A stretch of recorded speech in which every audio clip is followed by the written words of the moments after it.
If you want to talk, I mean, I'm just been up here like shit chatting to myself for like the last 5 minutes. I'm I don't know. blabbering with my mic muted. I think whatever um condition you have, hero, it might have been contagious. What? What The did I do condition now? where you have that makes it so you can't find the mute button. I think I have it now too. Uh, oh, it's definitely contagious. Yeah. Good morning, everyone.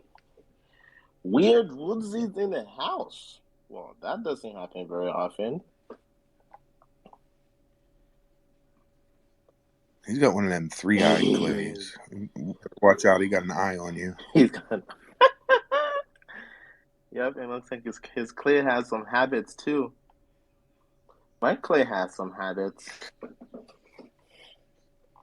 His clay needs to clean the wax out of his ears and the brains off of his forehead.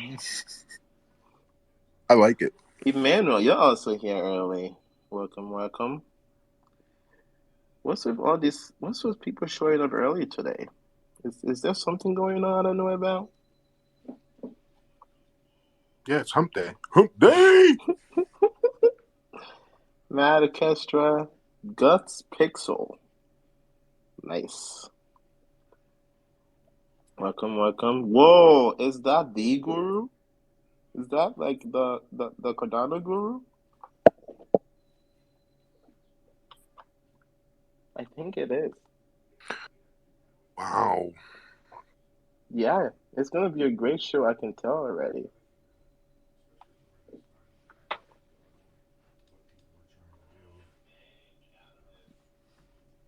We have two catalyst proposals today for guests, so a little bit better than NFT projects because I like to hear what, especially during this time when Catalyst is going on, Oh what man, people are trying. Catalyst.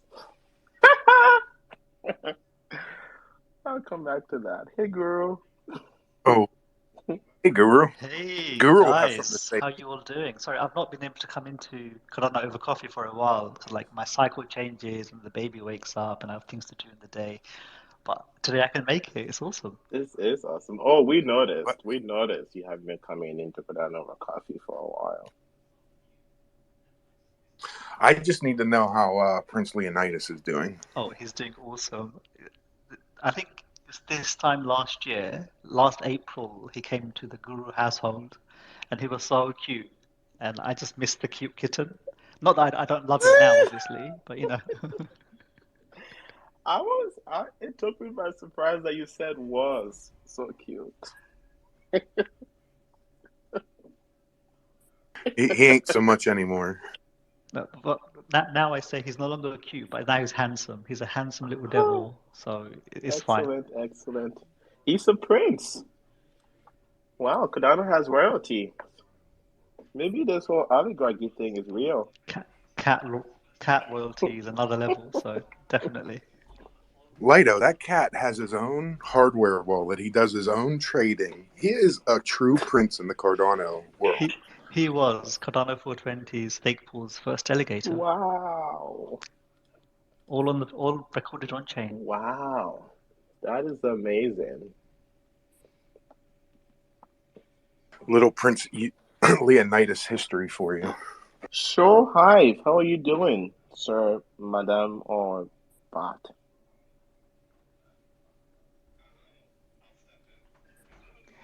Speaking of hump day, it's Plant Porn Wednesday over here at Hodler. Mind if I pin Okay, a tweet? Hodler, you're not Show Hive, but since Show Hive have decided not to talk to us, go ahead. Uh-huh. No, I'll you're step fine, in. you're fine. Happy. You can be up here. Thanks, guys. Pin away, and then tell us about this pornographic day. Oh, you get ready to get turned on? We just like to, take a minute in the middle of the week on hump day, spread some of the beauty of nature around you. You don't need a green thumb or nothing. You just need a camera and to walk out your front door, snap a picture of some grass, a tree, whatever, share it on our thread here. And, I envision a worldwide thread of plants every week. That's my elevator Lady pitch. Lido down there in the audience is a big fan of Pornographic Wednesday.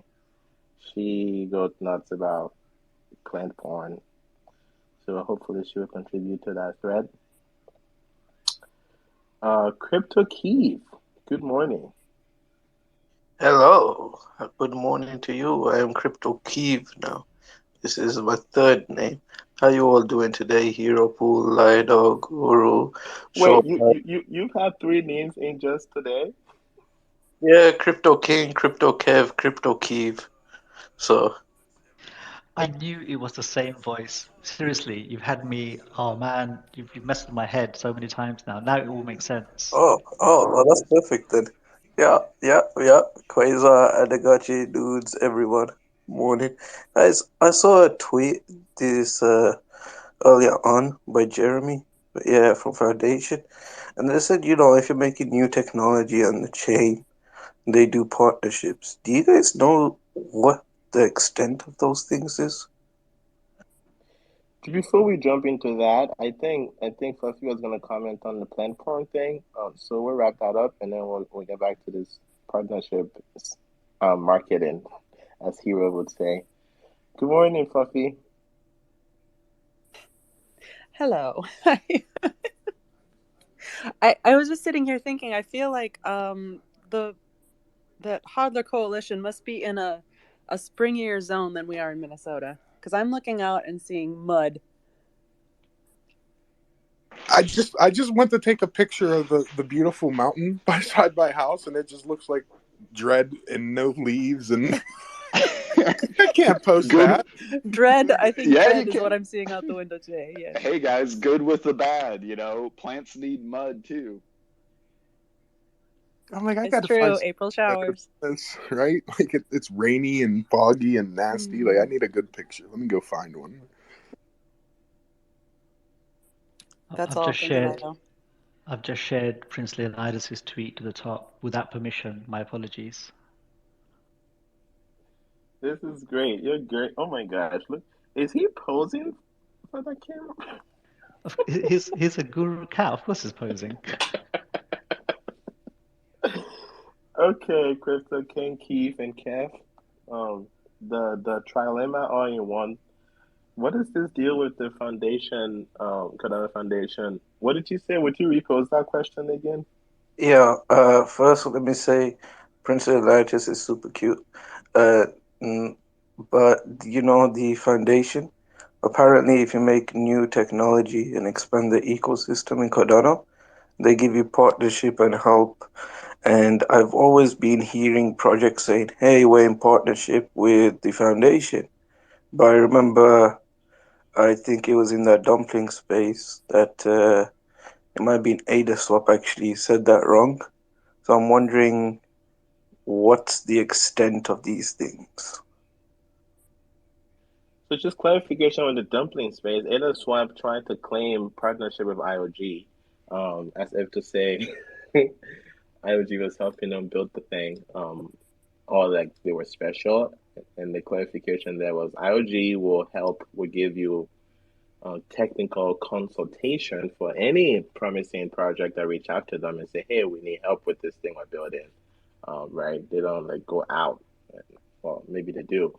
But my point there is that relationship of like working with IOG, quote unquote, is not an exclusive thing. It might get more exclusive if the seed fund that IOG also has a big stake in, like decides to invest in your company. That is more exclusive and like um, the typical venture relationship that you might have with seed fund. Um, but the foundation, there is a lot less clarity on what exactly that means. I I think before, yeah, go ahead, Euro. I went ahead and pinned I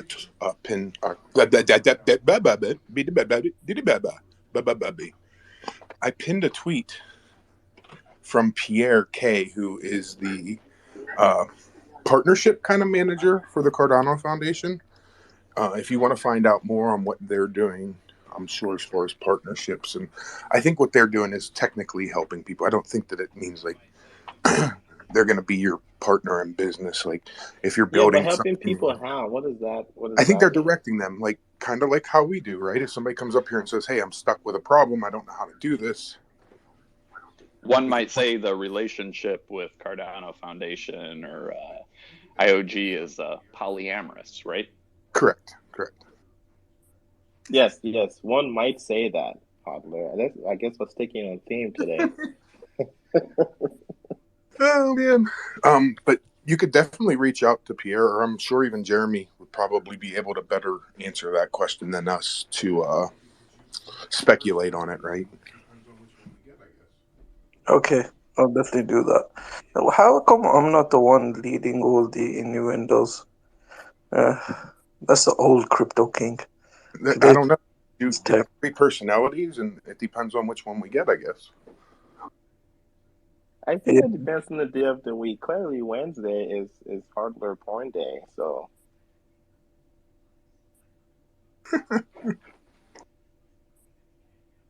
Guru, been up to anything exciting?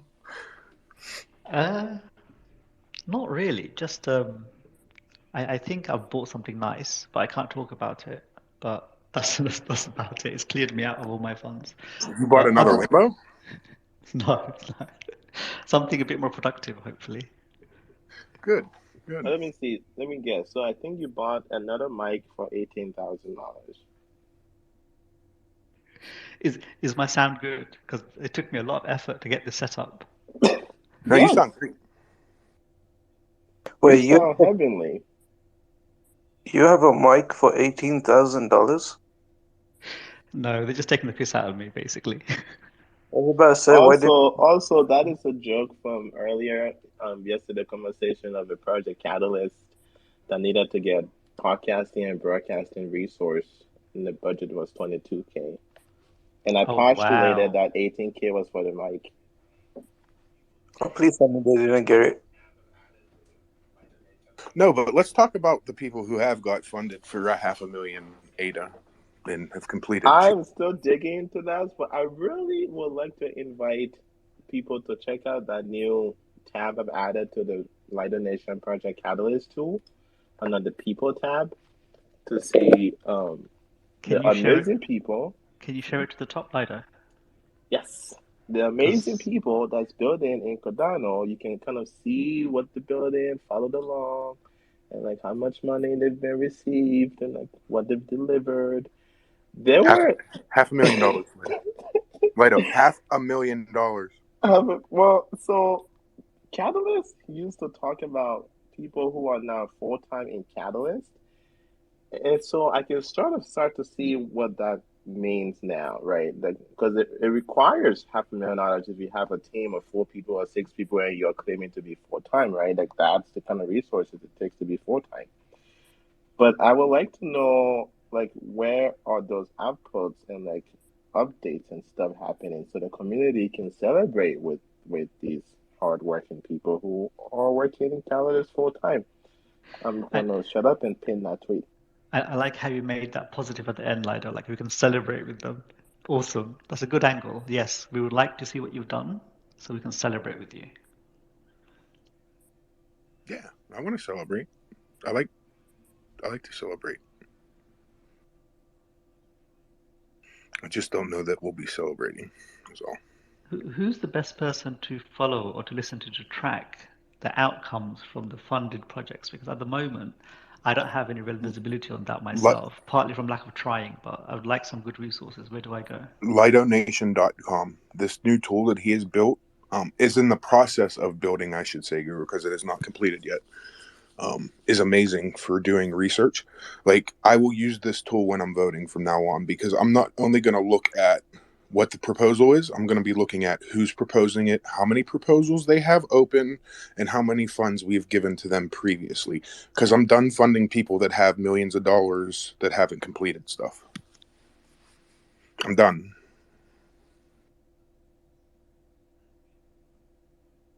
And these are community funds. I think the reason why we talk about them and why we get emotional is because this is funding from the treasury, it's funding from the Cardano blockchain. So it comes out of all our pockets.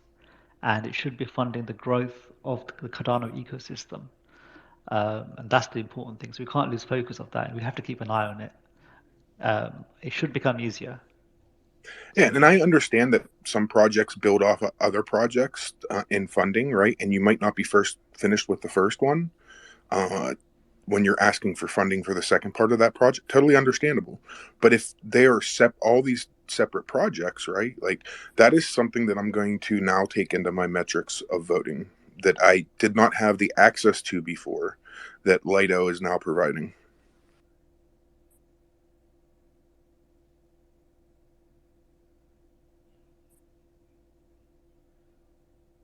I think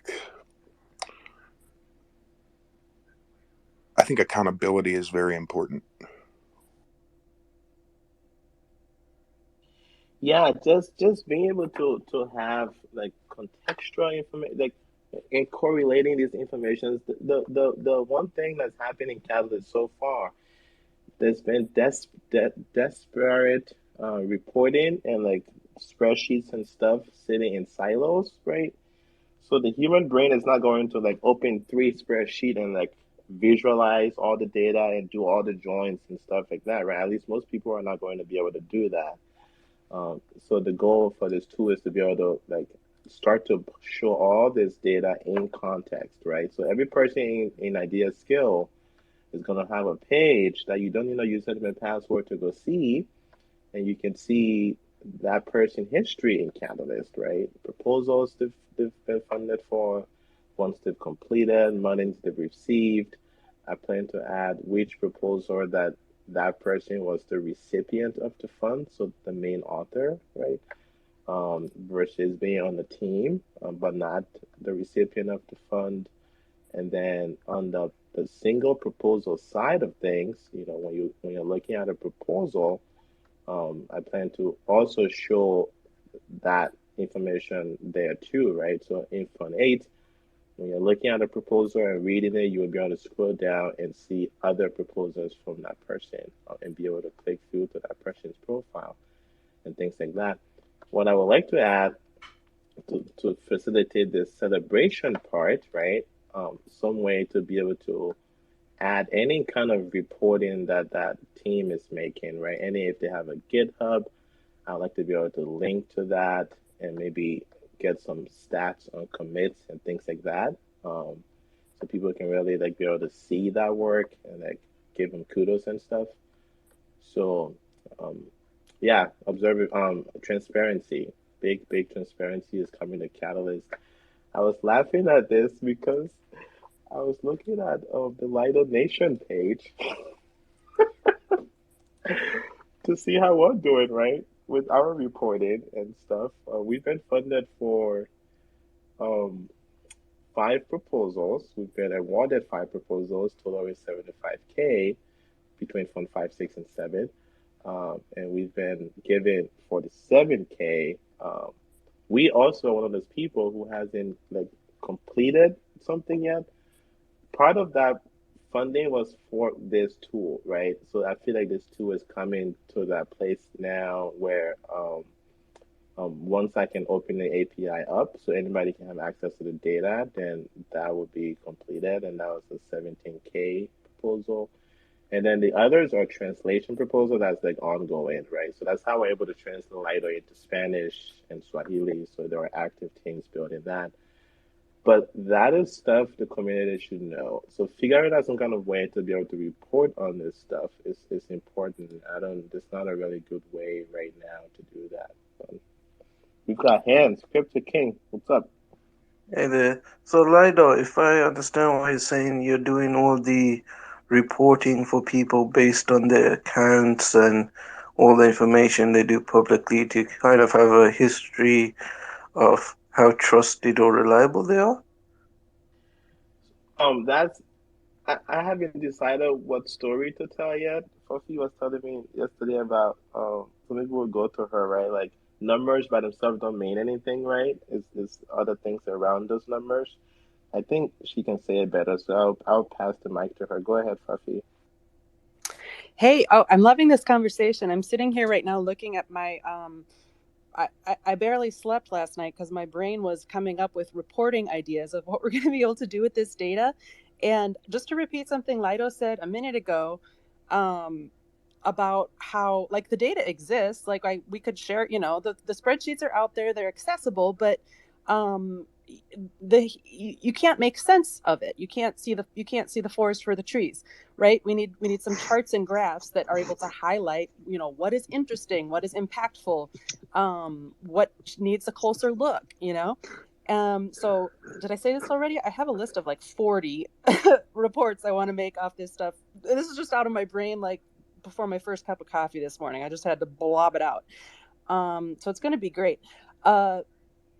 Yeah, get excited. I'm so excited. A quick question that I had for anyone who knows, and it relates to what you were just talking about before I jumped in here, about tracking project status, is something that occurs to me as having gone through the project process, to the extent that we have so far in some of the reporting. Project close dates, like, there's no such thing in a codified way, right? There's sort of, the timelines for proposals are in there, are supposed to be in the proposals, right? This is my timeline, 3 month, 6 month, 9 month, whatever those milestones are. They vary by proposal. But, like, why wouldn't we have a codified, like, this is the project end date, so that we can understand, are you on? So, like, Lido was just talking about how we haven't finished any projects yet. But let me just say, we're on time and on budget based on what we said in our proposals, right? Like, if there was an end date, it would have been in the future, and we're tracking for them accurately. So I can say that. So yay, proud of me. But, like, how can I understand that about other proposals without tweezing through their proposed timelines? Yeah, that's what I'm thinking about. I think I'm going to make up end dates for these projects. I think she needs more coffee, Lido. Get that girl some more coffee. I know, right? Just yeah, working on that. I'll since we have about 7 more minutes before our first guest, assuming they're here, I would prioritize people who hasn't spoken yet. But try to get to everybody. Jalen is our first guest who is here. I'm Excellent. sure if we run a little bit behind, he'll be okay with it. So I would like to try to get through these hands. However, I would ask that when you get your, try to, not be extremely long-winded, please. No poetry. Go ahead, Sure Hive. Thank you so much.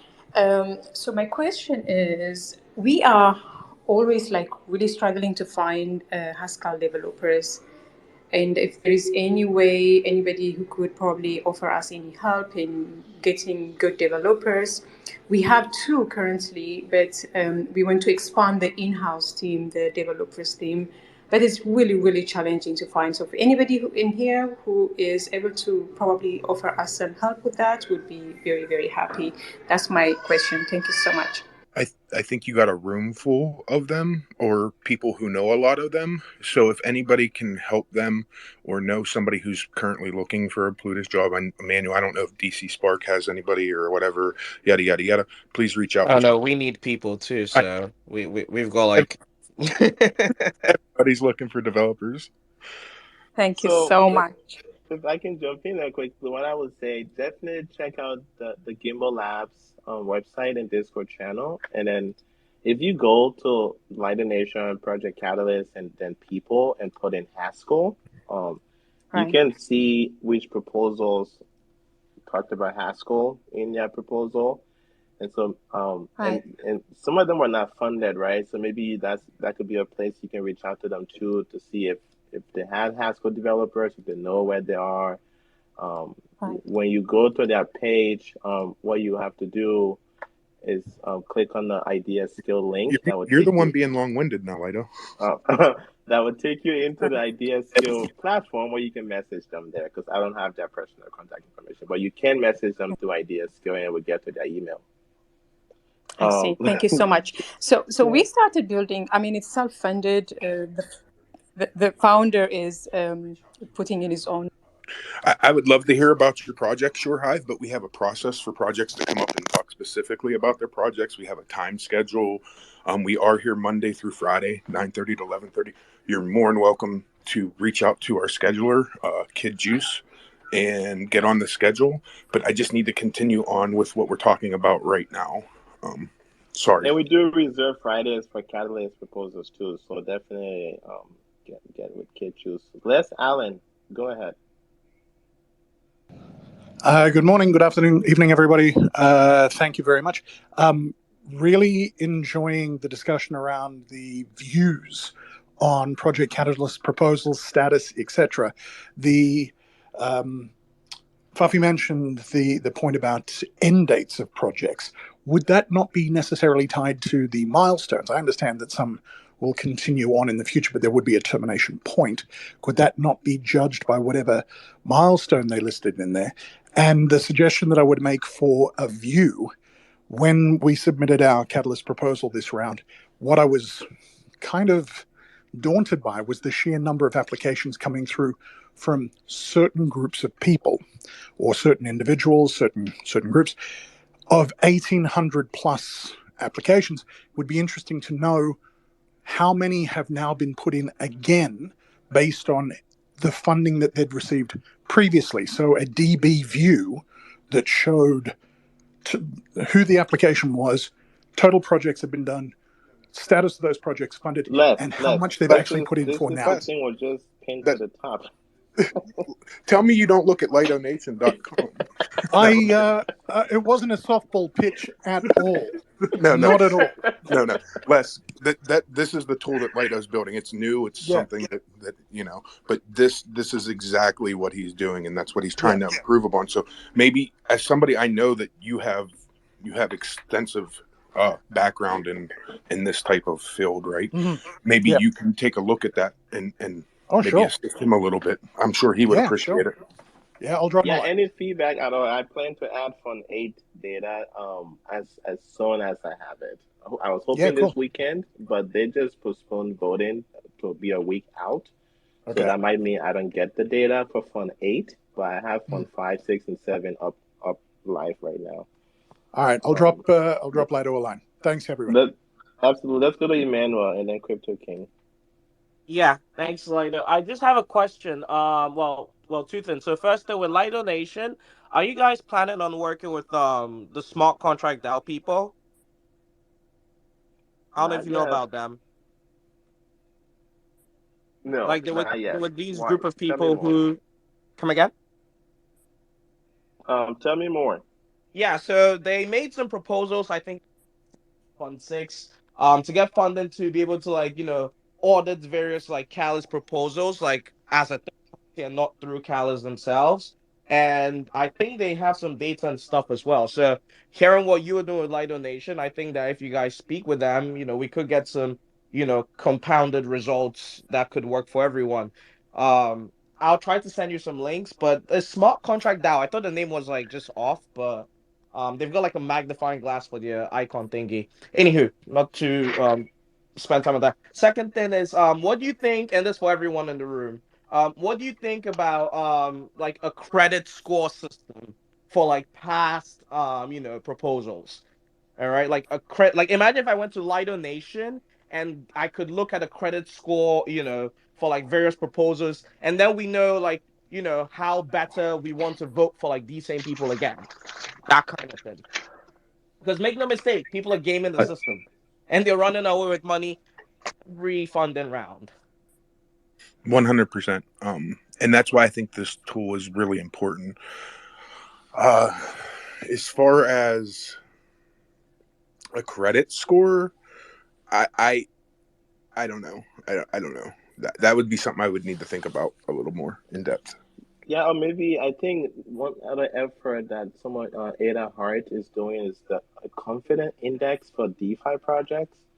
So maybe something like that, if we can come up with some kind of way to take into account all of the data. The only scoring thing that I have right now on there is I aggregate the community advisor reviews. And so when you're on there, you can see over the course of the 100 plus reviews that this person has gotten, over 10 proposals or whatever, this is where the overall aggregated average sits at. But obviously that doesn't tell a good enough story about competence and things like that, confidence. But we shall move on. Crypto King and then Quasar. And then please DM me, man. Please DM me about that DAO people. for time, I'm going to make this quick. Problem with the credit score, deriving the metric. Lido, is that written in PHP or JavaScript? And third, for Catalyst, do people have to be doxxed?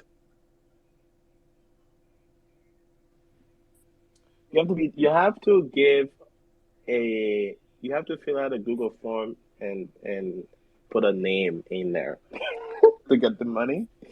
Nobody like checks your government ID or anything. You just have to give them your name and your email and like show up on Zoom with your face and say, "Hey, this face matches the name that was put into the Google form. Give me my money, please." Quasar, go ahead. Thank you. Scott Dow and Erica Scott Dow is the person that is referring to. Yep. So I'm just speaking with them about the auditing. Why are we looking at these completion dates and saying, "Ooh, they completed their project," when actually that's them building, and then we need to audit after they deliver to see if they actually are able to create any of the KPIs that they set up before. So as a community, I would ask that we consider auditing, and I hate auditing, but consider as a legitimate investment into the community and into one another. Indeed, crypto comedian, and then we'll get to our first guest. I agree with Quasar. Like, as much as auditing, it needs done. It's as simple as that. Go ahead, comedian. Hey, good morning, everybody. Just all the conversation about end dates and the Catalyst projects. My question, I'm curious, the teams that are working on these Catalyst proposals projects do you have project managers, like trained certified project managers integrated into your teams? Because it seems like a lot of things like scope creep, here's the thing. Budget here's the thing with that. Here's the thing with that. That's some of them do, some of them don't, but you have to read through the proposal to figure that out, right? So yeah, there are some very professional teams that come in and get funded, and then there are a lot of single man teams, right, that don't have that. It depends, right? When you have 1,800 proposals, you're going to get a mix of everything. Got it. Well, I just think Lido Nation's building his program, his app. Maybe that as a metrics would be useful. The components of the team, namely a project manager and just their ability to complete milestones, KPIs on time, under budget, and within the actual scope, and not letting it get out of hand. But that's all I had. Thank you. Yeah, I don't know. That's a great idea on like getting these people qualifications kind of parsed out and like indexed and stuff. So if you're looking at a person profile or a team, you can see what their background is. That information is not codified in any way. It's just in a blob of text right now. So I don't know what it would take to get that codified, like put that in a database field somewhere. Quasar, just because we hit on you so much, I'll give you one last chance, and then we'll cut it off there. Go ahead. Thank you. We can crowdsource some of this stuff. That's what Catalyst is. It's just a huge experiment in crowdsourcing. The tweet up on the left, the one that I put up there, we're going to stream the Catalyst Town Hall into a Twitter space. I got junk equipment, but it'll be there so you don't have to go to the Zoom. Get more information here if you can. Retweet that, and I do appreciate it, Lido and Hero. I appreciate that because I hate Zoom. Hero, I'll get on it if I have to, but I don't really want to. It's like me in Discord. So yeah. Hero, I hear this is a show that's structured and everything. No, it doesn't. So listen, we're going to talk to an island boy next. I bet you didn't know that we had an island boy in the house. Not that island boy that you're thinking of, but a real amazing artist who I can't wait to go visit. What up? What's Jalani? happening? What's happening? Good morning. Cardano Over Coffee. How's everybody doing today? Did you hear me out there? Yeah, you sound good, bro. So you Good. got something on in Catalyst? Yeah, man. Just passing through real quick, to make sure everybody is aware. Cardano Caribbean is Catalyst proposal geared towards, onboarding folks out here in the Caribbean region, um, increasing awareness in regards to blockchain, particularly Cardano. And it's I think it's going to be really, really good for the Caribbean community because there are a lot of folks out here, as I mentioned, that they have some awareness of blockchain technology, but they just don't know how to utilize the tools, and how to do what's there to be done and utilize these tools to enhance their lives. So it's something that I think is necessary, and I just wanted to start the conversation. Hopefully, this summer, I geared for some funding so that we can do a function out here on the island. Everybody's going to be invited. So you could take a look at the proposal. And if you're interested, once we get going, you could make arrangements to be present. But I'm really sorry Wait a about that. wait a minute. Who doesn't want to go to the Caribbean? Duh. Um, so I know me and you have talked, and really before you get into it, right? And I want to cut you off, but can you just tell the people who've never heard your voice before who you are, what you do, a little bit, and then get into the proposal? Yeah, sure, man. Well, in a nutshell, I am Jelani Sasso. Um, Over the years, I've worn a few different hats. I've always been an artist. I've always created in some way, shape, or form. And that's what brought me really to the Cardano ecosystem. I was creating over on the Ethereum blockchain as a means of just making my way into the digital space, as far as NFTs are concerned. And at some point, I received that gas burn, or that gas light went on, and I started to try to figure out, well, it got to be a more efficient way for me to accomplish my goals, and that efficient way became Cardano. Uh, Joined the community. I mean, fell in love with the community, and outside of my creative side, I've been involved in education and funeral service for the better part of the last 2 decades.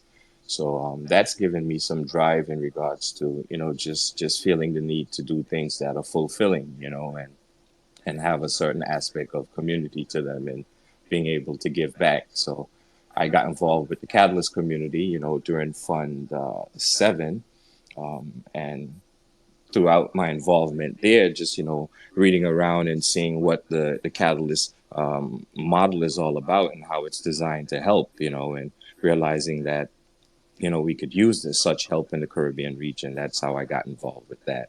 But I'm still actively creating CNFTs. I have a collection out, the Jellyfish Unsig collection. It recently sold out. So there are a couple of pieces out there floating around.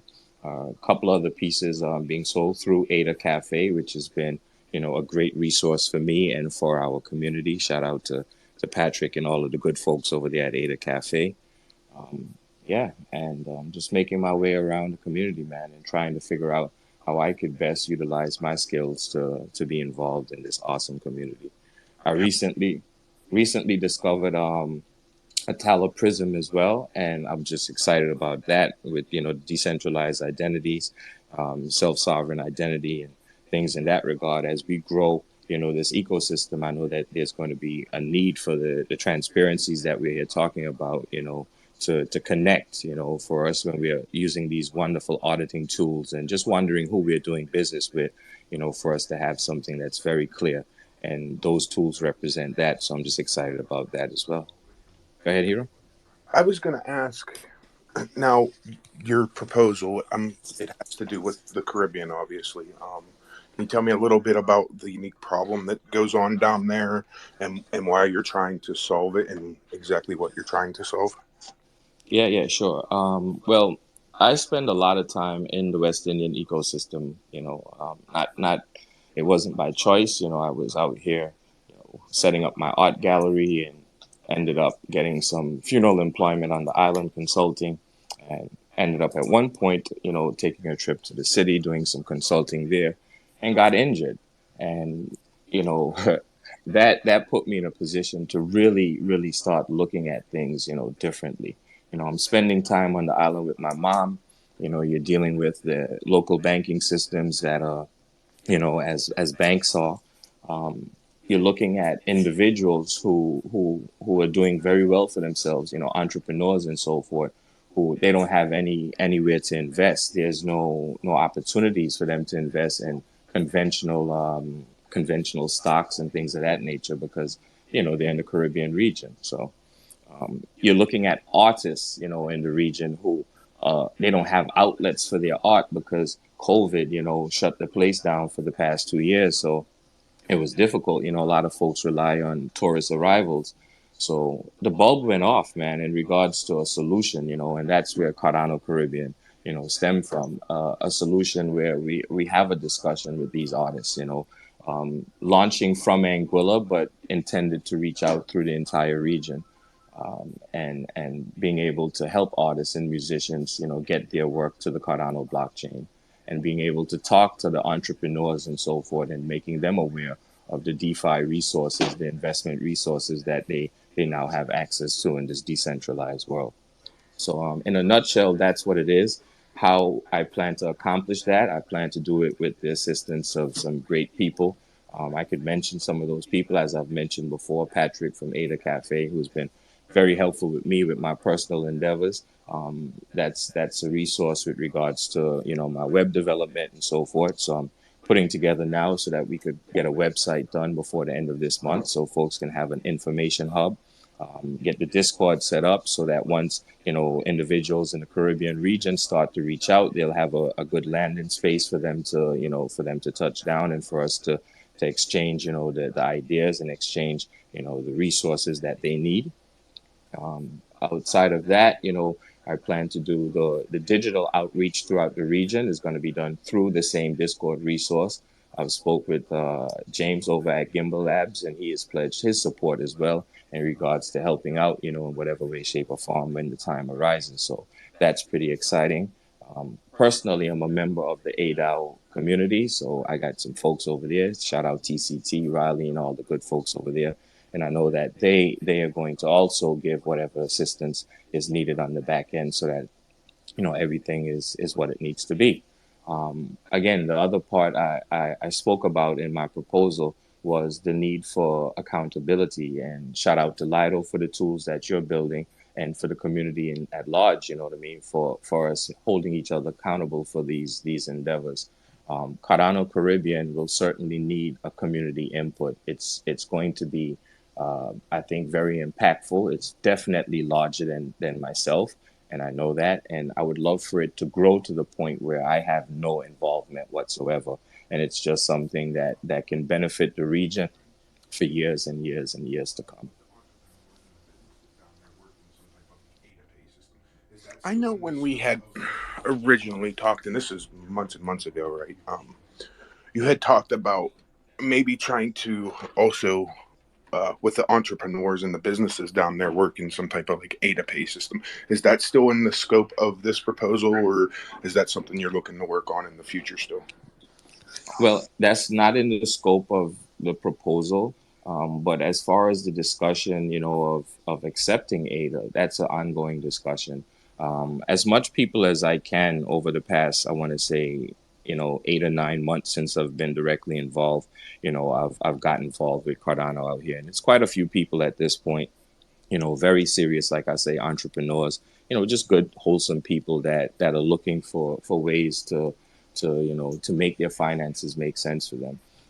As far as peer-to-peer transaction is concerned, I think that that's definitely something that can benefit the ecosystem, and I would love to see it, to see it develop. How fast that would develop, I guess, would depend upon the presence that we could establish, and how people feel about that presence.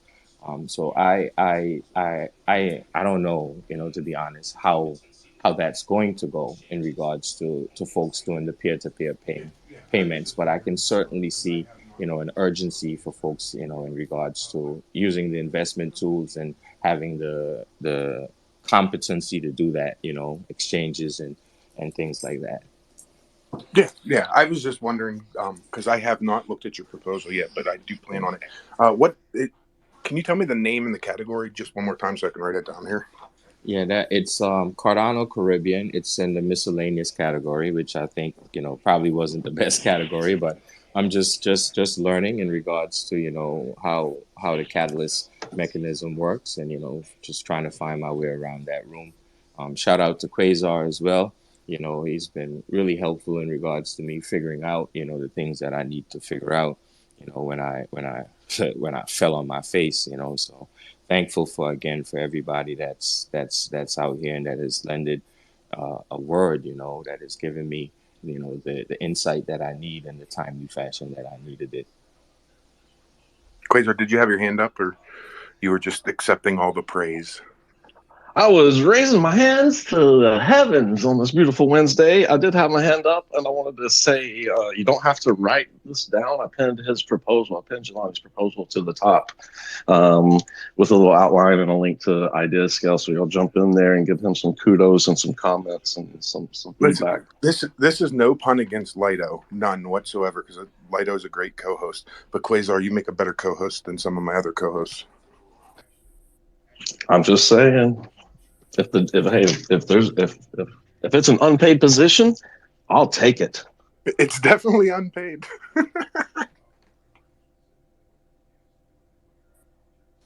Yeah. Actually, I lied. That's not true. We have a small, very, very, very, very small stream of income. But Jelani, that don't matter. Jelani, can you tell me about the proposal specifically, what your plan is to do with it, and how much you're asking for, and all that kind of jazz? Sure. Asking for 25,000, and the $25,000 is going to fund the event, as well as, a portion of that is going to be utilized for, the proper incorporation of Cardano Caribbean as a nonprofit, so that, the transparency and so forth and the tools for that can be established, or can start actually in regards to the real life side. I know we're going to be utilizing Cardano in regards to, everything related to Cardano Caribbean. So the transaction history and so forth is going to be, right there and visible for everybody as well. But overall, the scope is to use the digital onboarding tool, such as, Discord or, Zoom and so forth. Utilize Cardano Caribbean's website as a hub, for people to land and to get the information and gain access. Utilize Twitter, for outreach, so that folks within the Caribbean region can know that, hey, this is here for you guys, and you can log on, and we'll walk you through the process, of getting your stuff minted and placed on chain. And again, we don't want any proceeds for this. Is just a service and just to spread that, that good Cardano across the Caribbean region.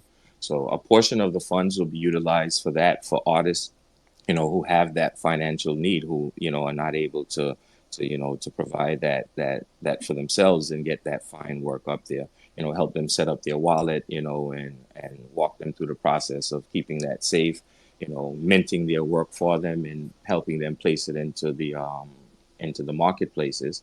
And then the Cardano Caribbean website will act as like a central hub. So it really wouldn't matter what marketplace that artist would place their work. You would be able to land on the Cardano Caribbean page and be able to easily see, the artists that are participating or that are benefiting from, Cardano Caribbean's initiatives within the region. Ideally, I would like to do more than one, in real life function, but the costs associated with that, you can see in the breakdown. With regards to having a function, a meaningful function, it can be a little costly. So that breakdown is pretty thorough. And again, I just plan to be as transparent as possible and make sure that we could get all the value that we can out of the funds that are being requested.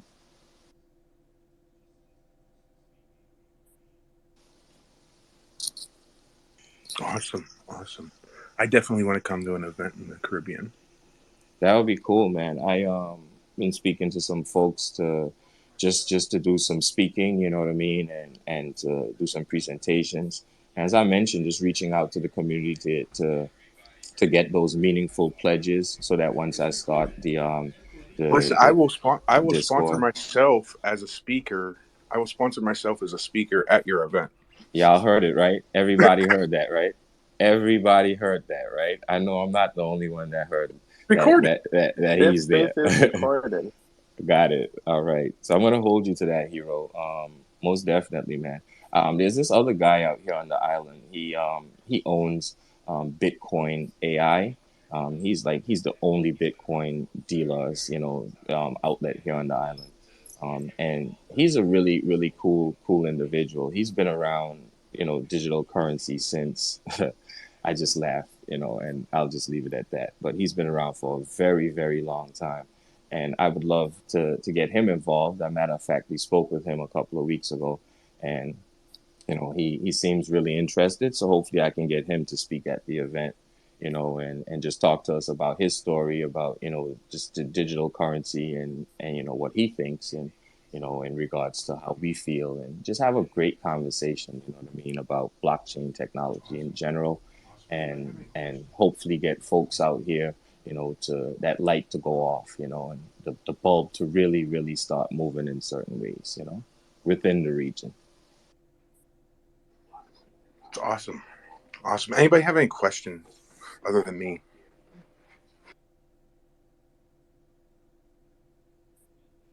I think you nailed it out of the park.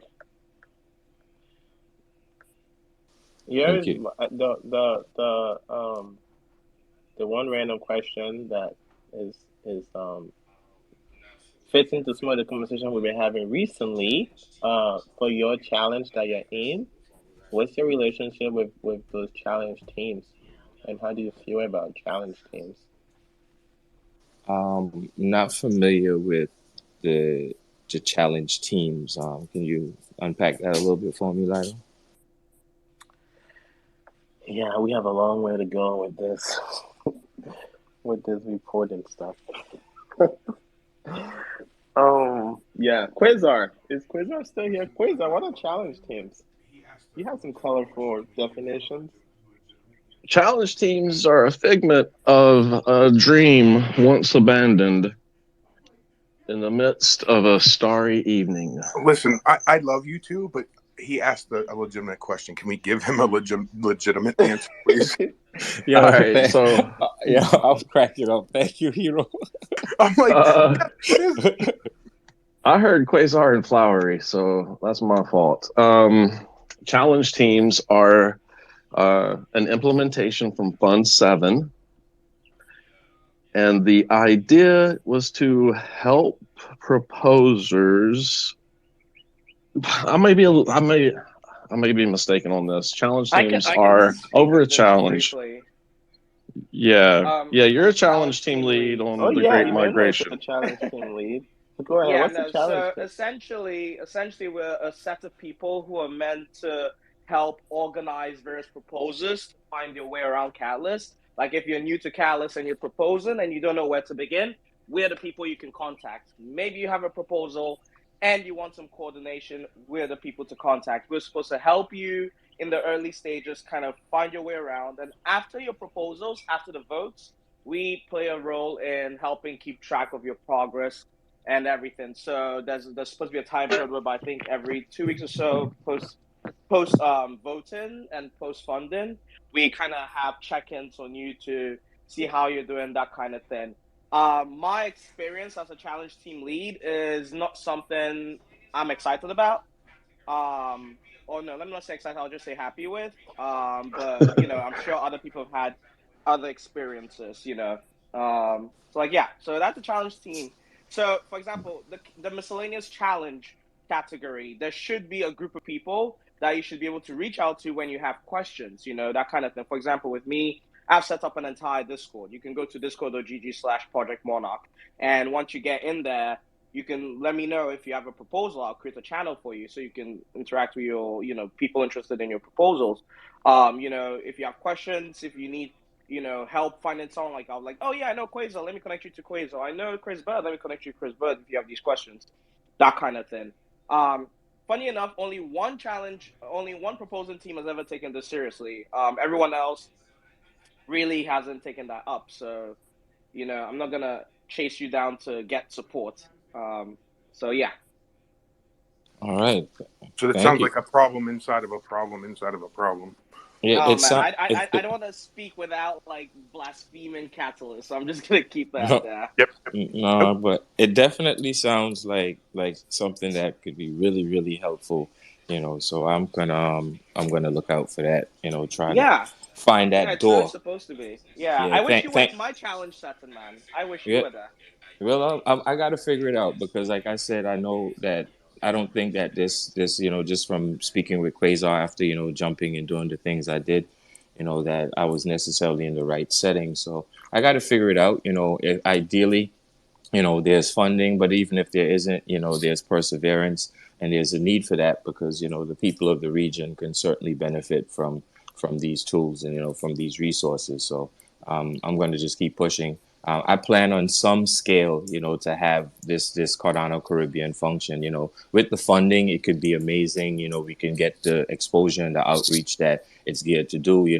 And spread that throughout the region. Without the funding, then it is what it is, and I can try to do something on some scale because the relations with the hotel that's going to host, that's already been sorted out. So we can do something. Cardano can still have a presence in the Caribbean. We can still get a good conversation started on some level. But I would love for it to be funded so that that the folks out here can benefit from our community resources. Quasar, did you have a question for him? And then we're going to wrap his little section up. We'll let you give you a little overall, Jelani, before the end. No, I don't have a question, Jelani. Thank you. It's been a pleasure, working with you and seeing, being with you from Fund 7 to Fund 8 and Fund 9 is coming up. So it's been awesome. I pinned the challenge to the top. So Emmanuel, like the Great Migration, it's going to be at the top on this thread. Yeah, that's it. Yeah, thank you again. Thank you to everybody, man, for just being the great resource that you guys have been. This community is most definitely going to grow. I remember when I touched down here last year, man, and the spaces, the size of the spaces, the level of engagement that took place in the spaces, and I can see it growing, man. I mean, shout out to Cardano Over Coffee. Thank you for everything you do for the community, for the awareness that you bring, for the conversations that you allow us to have. Thank you all, man. And I'm just again, just happy for the opportunity to serve. And I'm here. If you guys have any questions, my DMs are open. Just reach out. There's contact information for me within Idea Scale, so you can just reach out in that regard too. I'm fully doxxed. There's a LinkedIn, what's that? LinkedIn link, within the Idea Scale as well. So you can figure that out if you need to. So you can pull up. Just send me a message, man. I'm open to chat, and I'm definitely in need of any help in any good resources. So thank you all. And if he's not doxxed and does anything strange, I'll go down and hunt him out in the Caribbean. I promise you all. That's an easy sell, right? Right? All right, peace. I'm going to slide down the listen, guys. Thanks again. What's up, y'all? For taking time out of your day. I appreciate you coming. Make sure that you go check out his proposal. I'm not telling you to vote yes or no, but look at it and at least give him the time of day because he deserves it.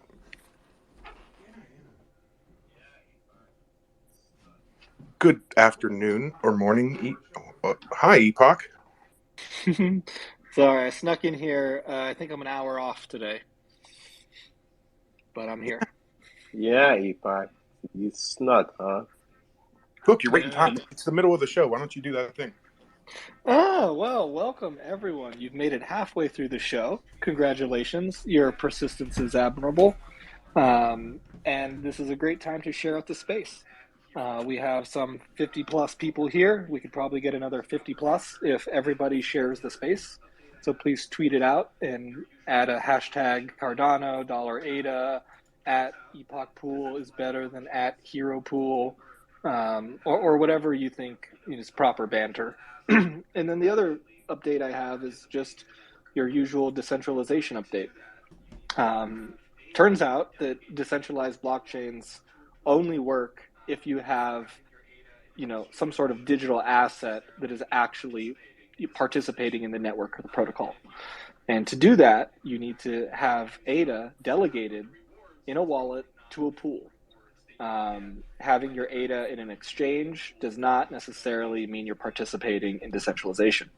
And if you are, and they're actually giving you some cut of the rewards, it's probably not the full rewards that you would get by directly working with a pool. So please, please, please consider the recommendation to get ADA, off of exchanges and into private wallets. And then once it's in a private wallet, consider delegating to Hero or Epoch Pool or Lido Pool. We all have different strengths and different ambitions, but we all work together here on this show and at the ADA Cafe. So please check us out either individually. If you have questions, feel free to reach out. And if you're bored, let me know. We can talk about some weird stuff. If you're bored, take time to go ahead and join our sponsors Discord, the ADA Cafe. Come hang out with us in there. I have a second show that's on Sundays that is the news, Cardano News. It's just like an hour quick Twitter space about news. I need help with knowing what the news is. I can't keep up with it all. So people need to come in there and drop me little tidbits. Hey, Lido just built this new tool so that I can talk about it on my news story show. Because if I don't know about it, I can't talk about it. Second off, while you're in the Discord, go ahead and check out the Epoch clocks, right? The ADA Cafe sponsors us. And without them, some of the Twitter spaces that you listen to just wouldn't be there, right? They sponsor people like Bullish Dumpling. They sponsor people like the Stoners Club, probably one of the funnest Twitter spaces. I hung out in there last night for a little bit, laughed. But they have these really amazing Epoch clocks that help keep time. There's an on-chain and an off-chain version. You can support the ADA Cafe by checking out those Epoch clocks, and by supporting them, you're indirectly supporting this show, right? And all the other Twitter spaces. So take time, check it out. I appreciate everybody. I want to know why Epoch was late, though. Well, if you must know, my children are still sick, and my wife was pissed that they have to miss school today, because that means she can't get her stuff done. They got that stomach thing that's going around. I don't know. It's kind of like a coughing and sneezing and boogers and fever. That's always the best ones, the boogers. Yeah. Boogers everywhere. It's crazy.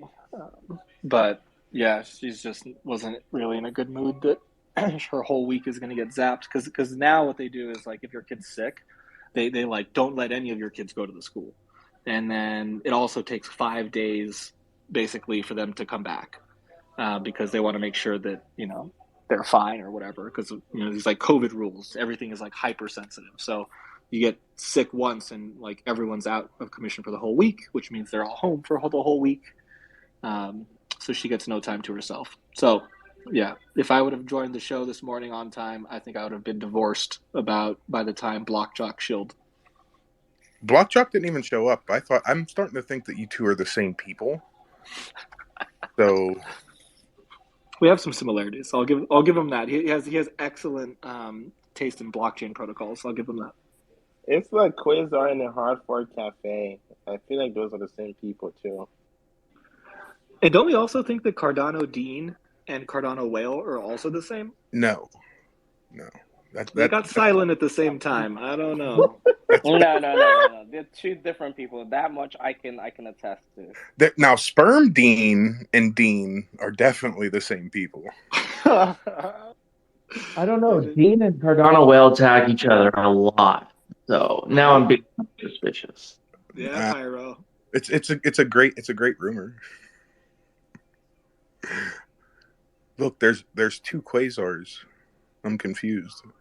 So I was trying to throw some shade at Quasar the other day. You know how I do. Brother, throw it. You can't put shade on a Quasar, bro. It's light out of the black hole. Throw all you got. Bro, I couldn't. It was so bright, I couldn't even find your username. I was like, what the fuck? Where's Quasar? So like, I never made it past QU, and I was like, all right, well, I guess he survives this one. So good work having a handle that like I can't replicate. Well, there's hard fork, right? You can just blame him. I definitely blame him. Oh, I mean, it's $ Quasar. So whatever you want, just 100 ADA, 1,000 ADA. Yep, I got the handle. You trying to pull up my iDiscal account? Bro, I got dollar pay Epoch. Anytime you want to pay the Epoch, just hit it. I'll do half of what Quasar is doing, so I'll only take 50 ADA. And whatever you want to give the hero pool, just go donate it to a charity. Yo, why you always got to make me look bad? Yeah, for real. That's my job. I thought it was part of our contract. It is actually. We do have personas that we must maintain. Keep up the good work. My persona says I have to say $ Pyro Panda right now. I have to say I got to mute you because Blockjock ain't here, so you're my substitute for today. Thank you. We do need to move on to our next guest who is here. I do not know who is behind Caprick, but I want to welcome them to the stage and they can introduce themselves. Hello. How are you all? Good to be here. Good. How are you? Good. So I'm joining as my music NFT Twitter, but I also joined from my laptop with our OnChain University Twitter too as a listener, and then my colleagues here as well. And his name is Halaz. But anyway, my name's Peter Mishler, and we're here from OnChain University, and we are huge fans of the show, and it's the best listening in the car that you could imagine. I mean, like, no more talk radio anymore, no more music. This is a great spot for me. I was just on a road trip and enjoying listening to you guys.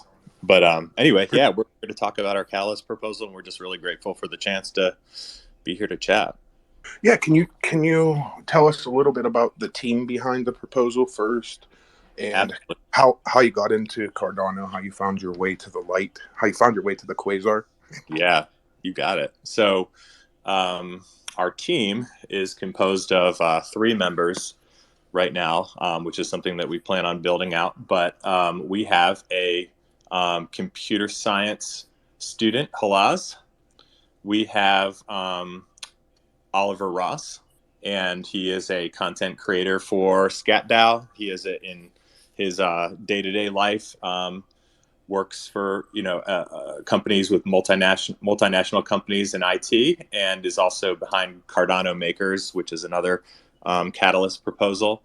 And additionally, there's me, and I am an educational leader and author in the field of education. And so we all kind of bring our important backgrounds to the project at this point. As far as in my case, grant writing for education, project managing for educational initiatives, supporting teachers in their careers, and also I'm a public school teacher myself.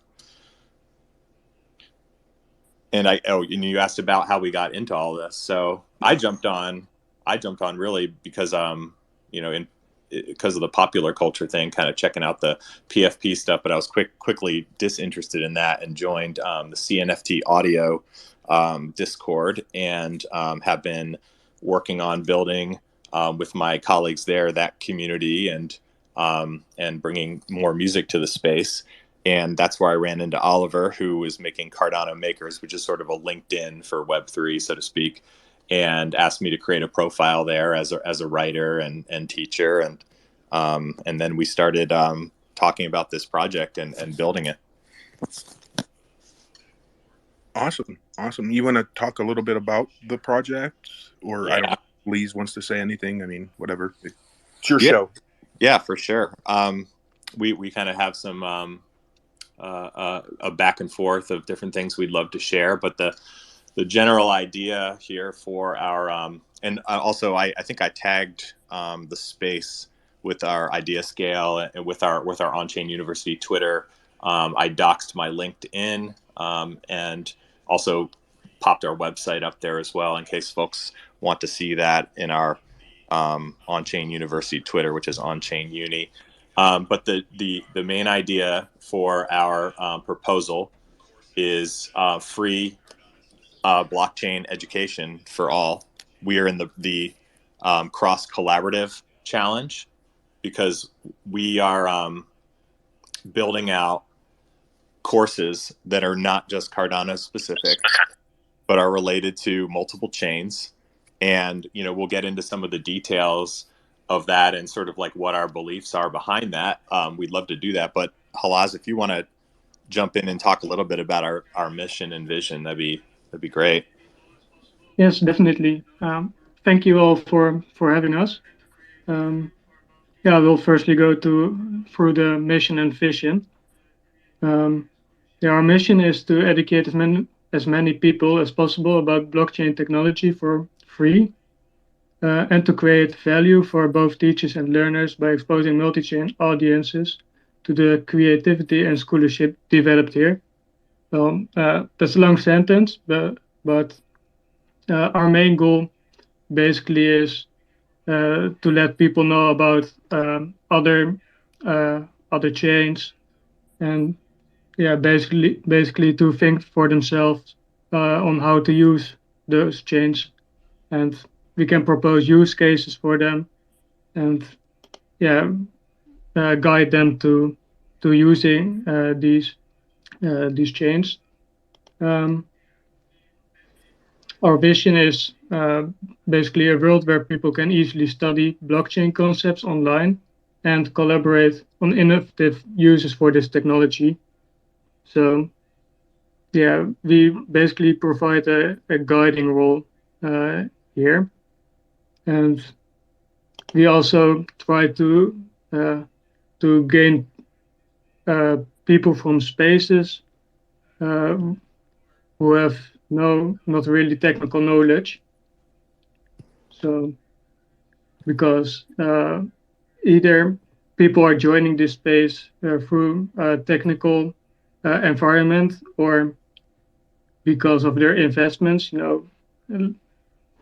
Cryptocurrencies are very popular, very speculative, but we really try people to have a better understanding of this space. So there's lots of educational portals out there, right? Mm-hmm. I could think of probably 10 right off the top of my head right now. I'm thinking Lido Nation, right? What's going to differentiate you apart from all the other education sites, and are you reaching out to those educational sites to take advantage of what they've already built? So at the moment, what we did is we try to describe our biggest competitors, such as YouTube, Udemy, and BitDegree, for example, and then describe how we differentiate us from them. Our main goal really is to provide free educational tools. So that's how we can compete, for example, with BitDegree and Udemy. And the stuff that we provide also really needs to be high quality. And that's why we have Peter or Capric, because he can guide those teachers to really provide the best quality content. Capric, can you give me like a 400-foot view of the program? Sure. Yeah. So I think, do you mind if I also do that with sort of like our differentiators or how we're seeing this? That's fine. All right. I want to know more. Okay. So, well, so if you were to go to our site, there's a lot of things that we have in common with the education sites that exist, right? So we are building out courses. Your basic education in blockchain. So everything from the basics of how to set up a wallet, all the way to moving a EVM project to Cardano, for example. So there's basics there, and there are going to be some more like higher level development type of things. And we know that, like you said, that there's a lot of that happening already. One of the things, though, as a differentiator, is that we see interaction. We see education as being interactive, rather. And so we are also developing a way for students and teachers to interact with each other. So it's not primarily video based. It will also take place right now, even though we would prefer some other way to interact, we will have a Discord with the multiple courses, and where teachers and students can talk to each other about the courses, as opposed to this sort of sit and get information idea.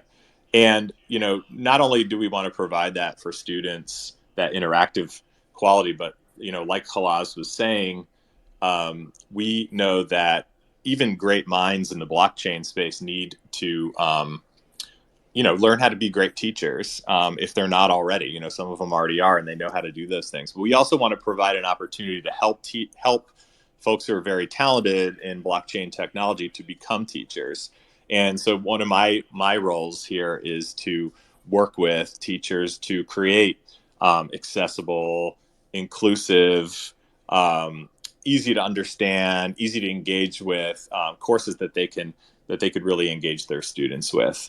And so we also want to provide programming for youth. So, sort of the basics. If you're somebody who is a young person who's interested but needs to start from the ground up, those programs will be available as well, because we know that, of course, they're the future of blockchain. And that's where also I think we'll engage with the culture as a whole by connecting with young people. And we also think that's probably where the most diversity is. In terms of the folks that are coming to the space. We're excited about that as well. That brings me to a question. Like, sure. Education is a wide range, and everybody, from grade school to being an adult. What's going to be like the targeted age group here? Because obviously you can't build educational material for everybody, right? Right now, like that's impossible, because an adult learns different than somebody who's 18 years old. So how do you, what's the plan there?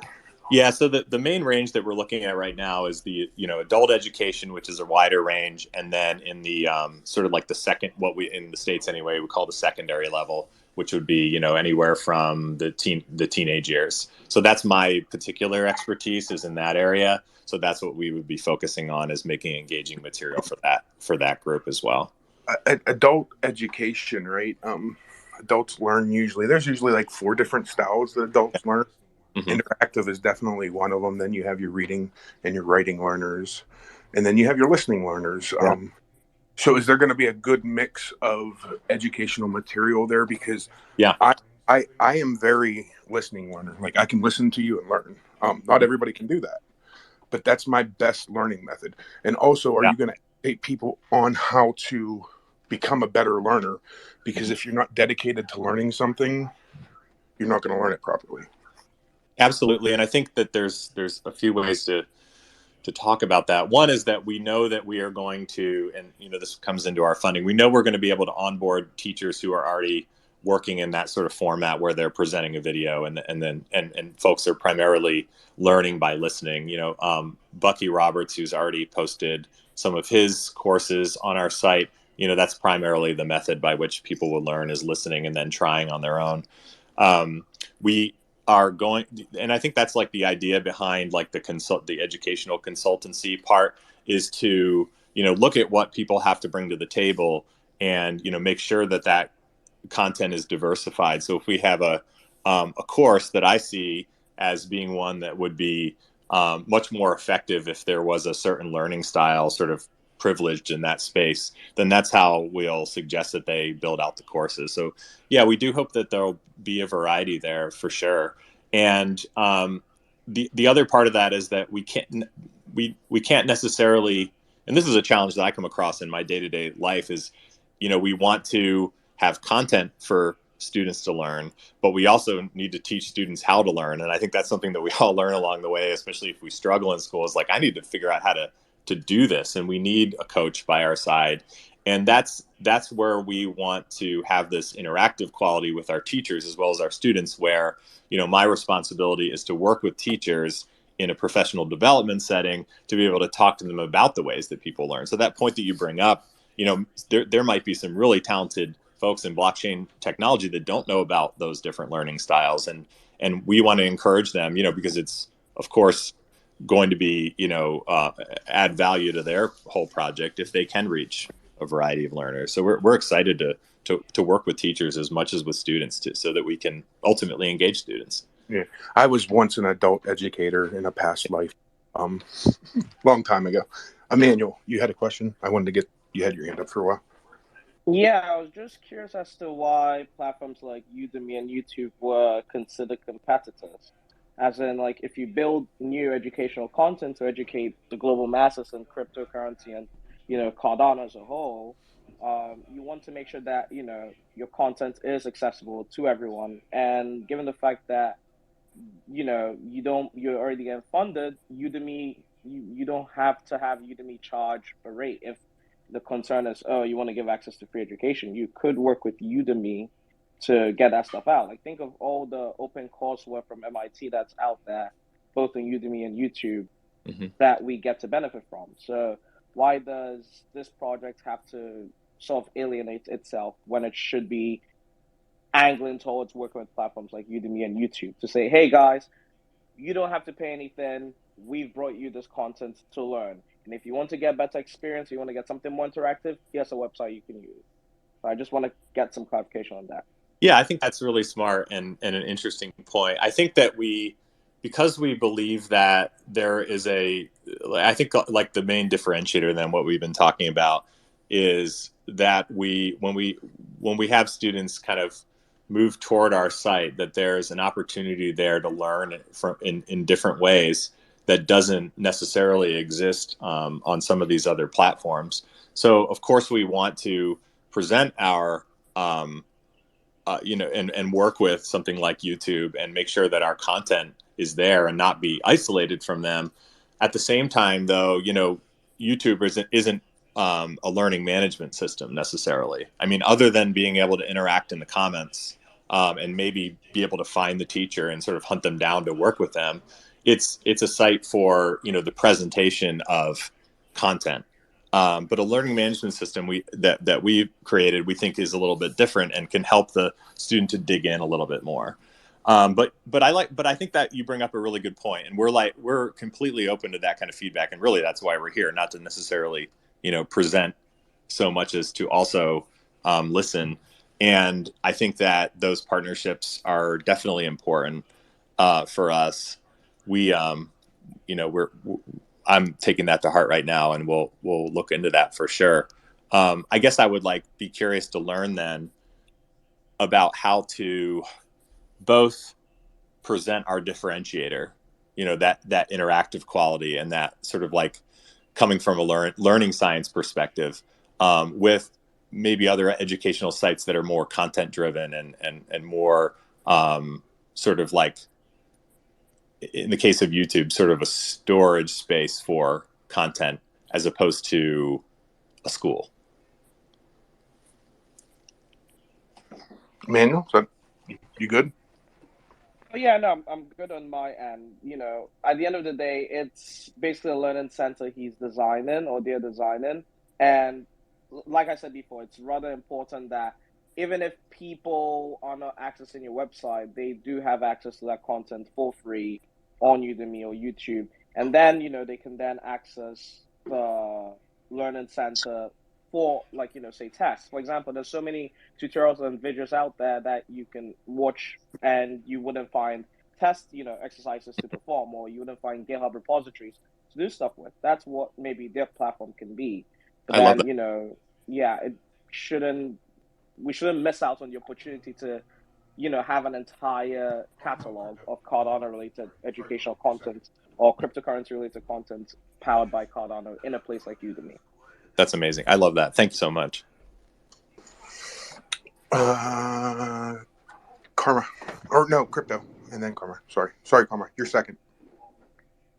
Hey guys, I want to ask, why are they considered competitors when you could just use your learning software and say, hey, OpenCourseWare or YouTube tutorial videos or whatever. I think Why we just talked about that. Yeah, I think we just brought that up. It's a different point, similar vein. Why don't you just give them like a license to use it and integrate them into Web3?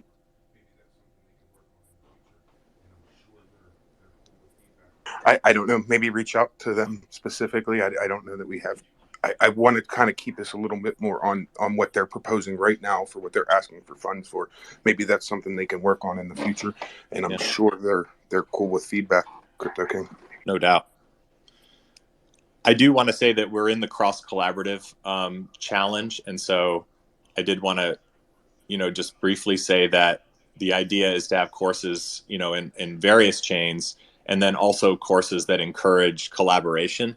And so the main event that we'll be hosting once we sort of work through our milestones and goals is to do sort of an adult science fair, is what we're calling it right now, where folks who've learned about cross collaboration between chains can share what they've come up with, what their ideas are. And that could range from anything like a panel to actual demonstrations of their work. So we're pretty excited about that part. I just wanted to stress that because we are in a particular challenge. And then I also wanted to say, we've been really, really grateful to hear the discussion about accountability here. And we wanted to also point out, one of the things we're really excited about is that one of our team members, Oliver, and we tweeted this out from our on-chain Twitter just recently, is working with Eric because he's on that team to create an accountability tool there that we're going to be piloting and using for our project. So we're really, really excited to be able to say, yes, at our 3-month point, our 6-month point, our 9-month point, we've met these goals that we've had for ourselves that are detailed in the proposal. Yeah, I think you would want to celebrate those. I don't understand, but that's me, I guess. Cross chain collaboration. Emmanuel, go.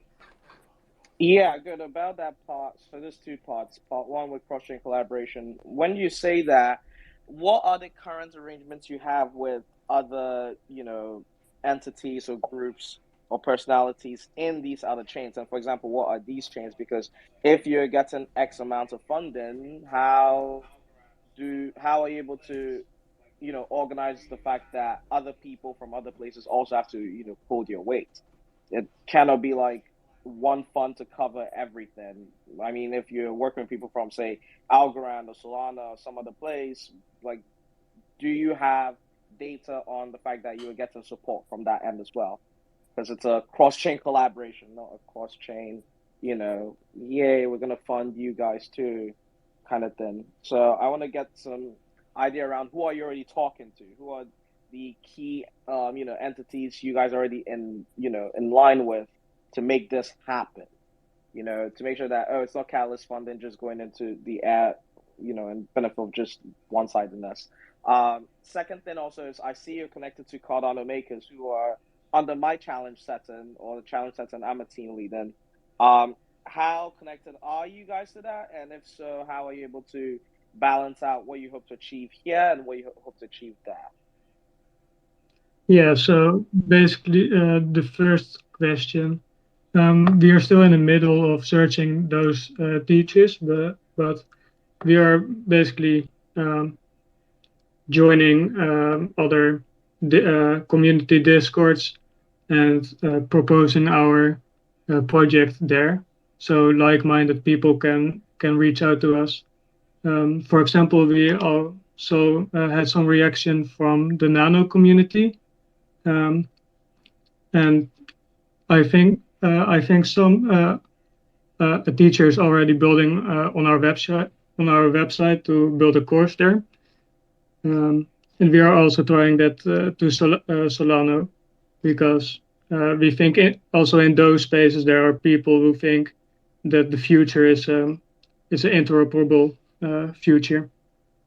And are they bringing funds? Like, I know you're saying you talk about discords and stuff, but like that's like social stuff. Like, let's talk the numbers. Are these people, for example, the Nano people, are they saying, yeah, we want to, broaden, horizons for everyone. We're throwing in $50,000 or we're throwing in $100,000 to, contribute towards this particular, like, alliance. That's something I really want to get insights on. We don't have that. I think that's what I think you're providing the insight for us is, we're asking for a pretty small amount of money in getting started.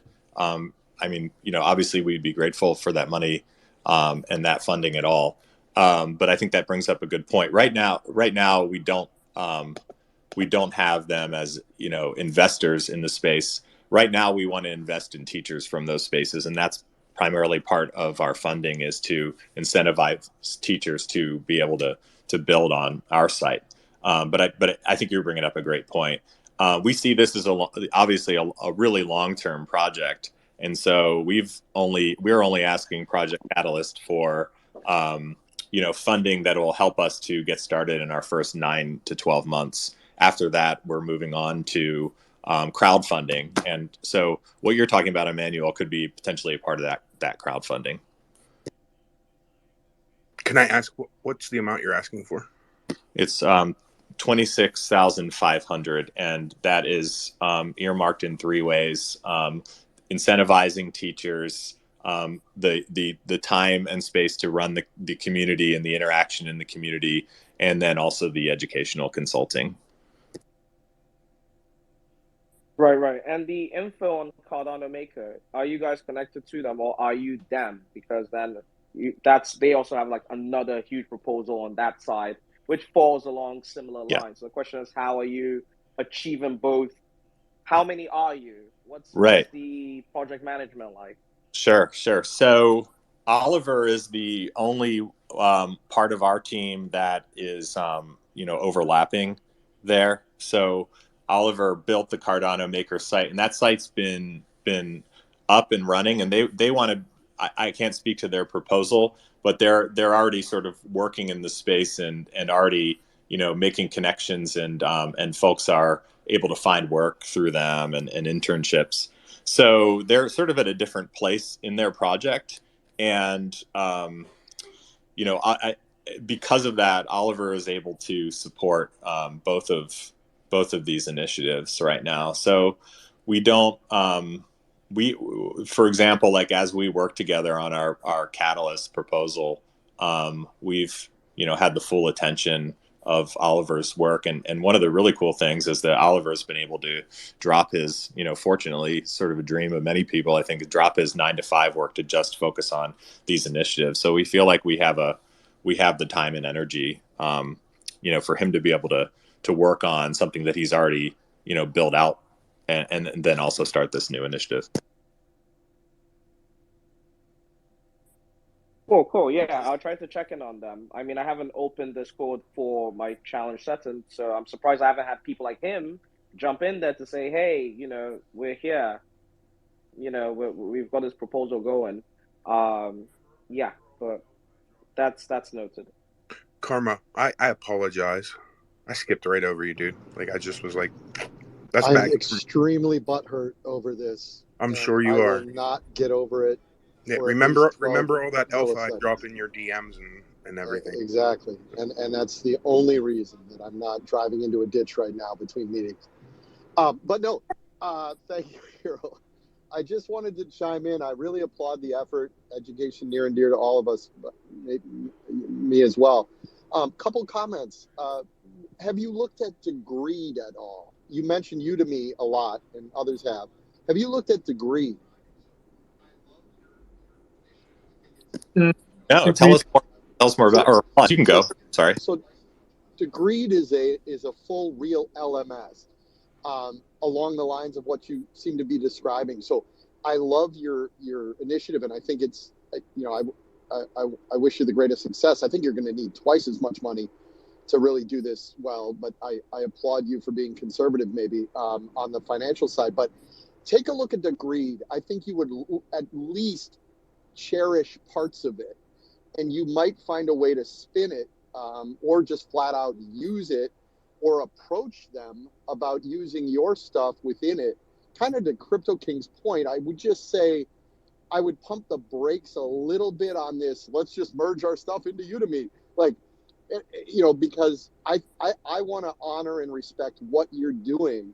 You're building something that, like, you got to crawl before you walk, before you run, before you sprint. And you're in that crawling stage, if I'm honest. And there's nothing wrong with that. I think you should build it yourself. And then maybe when you feel the time is right, approach a degree or to approach a Udemy if you feel like that's the right move. But build the alliance first. Get us various chains working together. I think that's what you said you want to do. And if I'm paraphrasing you right, and, the rest will come out in the wash, so to speak. But I love the effort. Take a look at Degreed. I work for a very large tech firm out of Silicon Valley.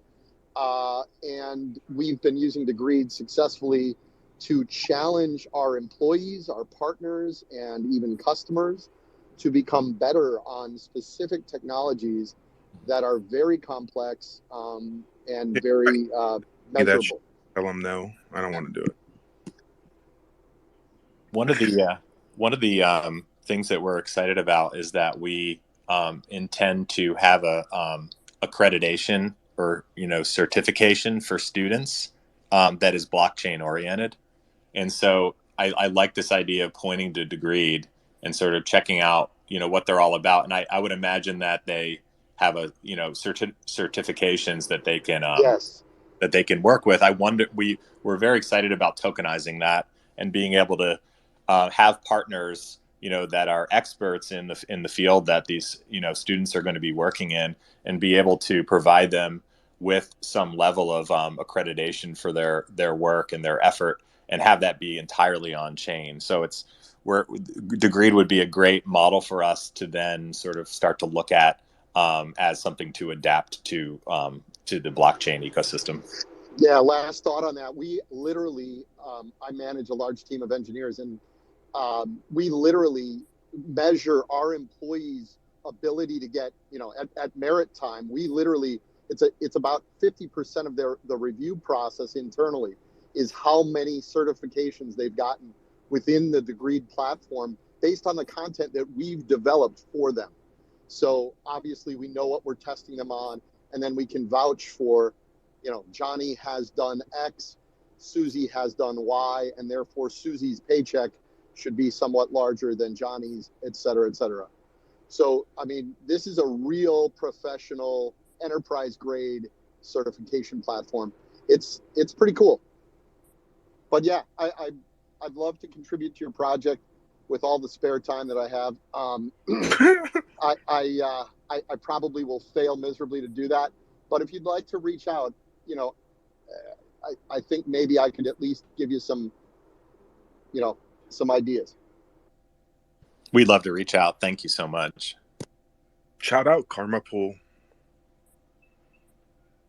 Give me some of them tokens you got. I know you got a bunch of them. Checkpoint, you have your hand up.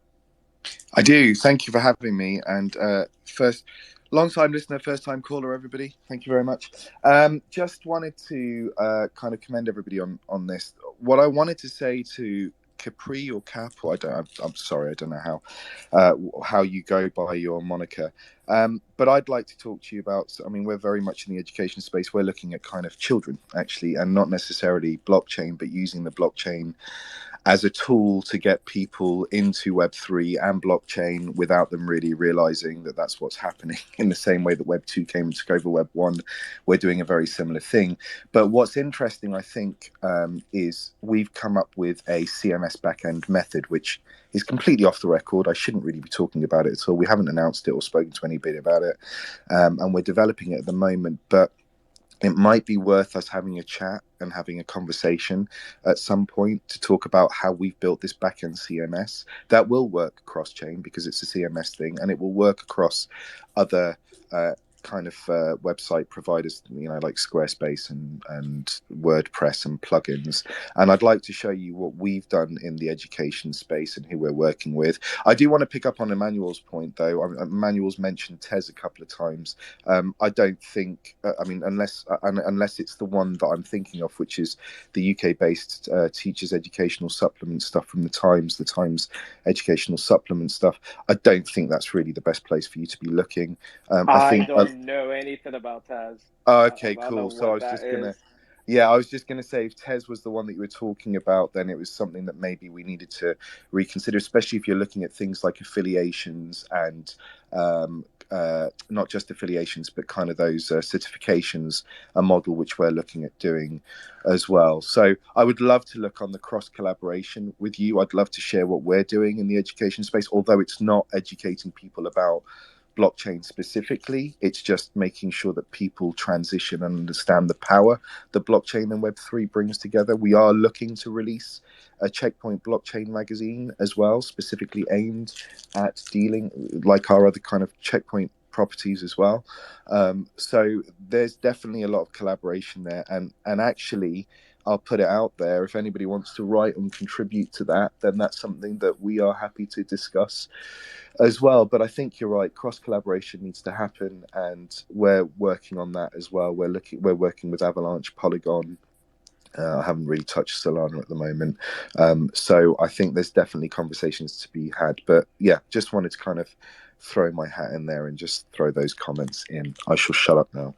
Thank you, Checkpoint. We appreciate that, and we will definitely reach out, especially with our common interest in education. Just sounds really exciting. And anyhow, my name's Peter, but I'm happen to be on my Capricorns. That's my band. That's my CNFT band. So that's not there. But you And can't. I'm Tamer. Nice to meet you. That's cool. Capricorn. Nice Got to it.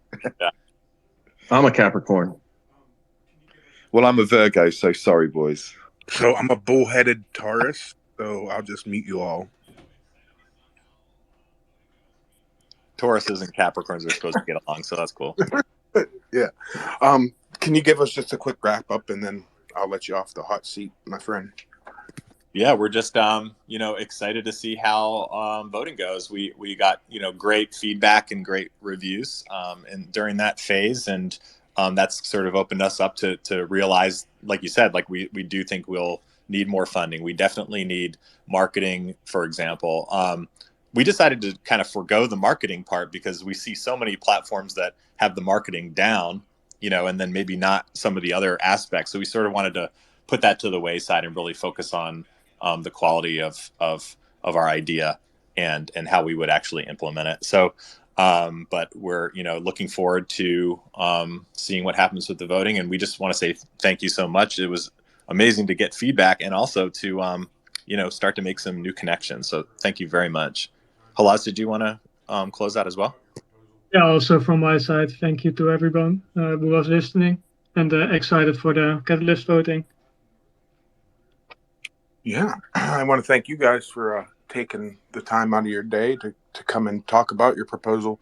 I think one of the big things was that there's, I don't know how many proposals are in this one, but last one there was like 1,800. I think I knew 59. about. How many are there this time? I'm sorry. There's over 1,000, but there's like 71 in the cross chain. Yeah, but okay, 71. That's about the max that I'm going to read through. So the other 929, they don't stand a chance. You know what I mean? So it's important that people come and talk about what they're doing. Otherwise, most people aren't going to know about it. Yeah, and I think we're at 52 right now. 19 ended up getting archived in the assessment phase, so it's a manageable number. Why? I don't know. They disappeared out of there. There were 71, and then it moved down to the assess. I don't know if they maybe I thought you didn't said end up 19 of your proposal. completing. Yeah, they get archived if they're incomplete. Yeah. Okay. So yeah, there's 52 right now in the assessment phase. And 19 of those are from one group, by the way. I believe 17 or 19. Can I ask public knowledge, and I don't feel like going to look at it? Can you name that group? Lido Nation. That doesn't surprise me. Are we loading right now, Chris? Are we loading or flooding? Which one? What are we doing right now? Loading and flooding. Speaking of 19 proposals, what happened to that guy, the ambassador person or something for some circle, the Cali circle dude? Dimitri? How did that end? Yeah, good him. How did that end up? Quite embarrassing in my opinion. there's been a lot of negativity, a lot of attacks, a lot of pointing fingers, and a lot of redirecting of attention on some other things that we need to be looking at. If you've ever heard the saying, something about a pot and a kettle and a color. Yeah, calling the. Oh man, Quasar. So, is there somewhere else we should be looking? I mean, let's be honest. That whole everything that was done there was all in the shadows and behind curtains, and I don't know what's So going did on. he get kicked out or not? Like, I just want to know because No, he did not get kicked out. And they tried, Okay. there was supposed to be a vote. That was stymied. The spam proposal idea, that's what it was. That's supposedly, allegedly, spam proposals, spam assessments. Yes, he did a lot of proposals. Very hard to do. He did a lot of assessments. Yes, very hard to do. These proposals hadn't been funded, so I don't know why everybody got all crazy on it. However, there's a lot of other spam protocol proposals. And if anybody wants to learn the spam protocol and how to submit a bunch of proposals at one time, hit me up. I can do it. But yeah, there's no votes. We all need to take a little bit more care of this situation, get a little bit closer to it. And yeah, that must be so weird. Like they all ganged up against him in a sense, publicly and all, and he didn't get kicked out. So it's like now they have to all look at him every day in their calls and meetings. So that's an interesting outcome right there. Sounds like we need some mediation. That's a joke. Honestly, so I'll say again what I said in Fund 7. We should be focusing more on hackathons with Catalyst funding than the host of what we're doing at this point. It's there's just so as much as we like to say Hackathons it's is not decentralized and inclusive, everything. Emmanuel. Hackathons is not inclusive to every profession type. True, maybe. Okay. Well, no. There's hackathons for everything. For marketing, for education. It's not just about building code and everything. So I'll slash on that. But well said. essentially, we're all happy about having this decentralized fund system and everything. But we're not openly. We are openly talking from time to time. We had a whole session at the start of this particular spaces about accountability. But we're dealing with so many inefficiencies that might bore a few people, or maybe might bore people who could really make some progress with resources allocated properly. So I don't know. Callous. It's like we all know. So I'm not even gonna stress on it. I'm a fan of a smackathon. Can we do a smackathon? Shall we go to Karma? I mean, he had his hand up. This is a big topic. I will just say that I have made overtures to our friend Dmitry, and I feel like Quasar. I think I would put myself in Quasar's camp as far as philosophically where I stand on this. And I've gone to some lengths to help fund Dmitry. I feel like we are practicing a little bit of the Salem witch trials a little bit here, and we run the risk of alienating a portion of the world that we have no business alienating, which means any part of the world. So I've put my money where my mouth is on this, and I'll leave it at that. If anybody wants to know more, so I just want to make a couple clarifications. Right, it was not. It was people outside of CCV that was trying to push him out, not CCV. Is what Stoic Pool is sending to me. He just wanted to clarify that. I don't think he's can talk. I bet he is. He's on the circle there. And look, I think some people are not doing themselves a service sometimes with the way they react to certain things. So if we want to build a blame pie and cook it up in the oven, we can find slices of blame for many different avenues. It's not all on one party or another, and I don't like most things in life, it's complex where the attribution lay, and I really don't want to debate that, but I just felt like chiming in here because I do think we should honor people who want to take a step. Maybe they didn't do it the right way. Maybe they alienated some folks along the way and could have done things better. I believe all of that, but there's also room for second chances in life. So I've tried to give them that. So two things. One, if anybody else is thinking about going into Quasar's camp, philosophically, remember the man, the myth, the legend is a light. So be prepared to be disoriented and perhaps frustrated. What's the other thing? I forgot the other thing. So let's go back to the hands. Go ahead, Blackjack. So they are having a catalyst, I think, an hour and 39 minutes away from now. They're having a meeting. And then, of course, they're going to have a breakout room afterwards. And one of those breakout rooms is going to be auditing. And they're going to discuss the different parameters and functions of an auditing team and how that will look going forward. Because obviously, up until this point, no one thought about auditing. And to see where the money went and how it's being spent and what the progress is being made, apparently. So that'll happen here shortly.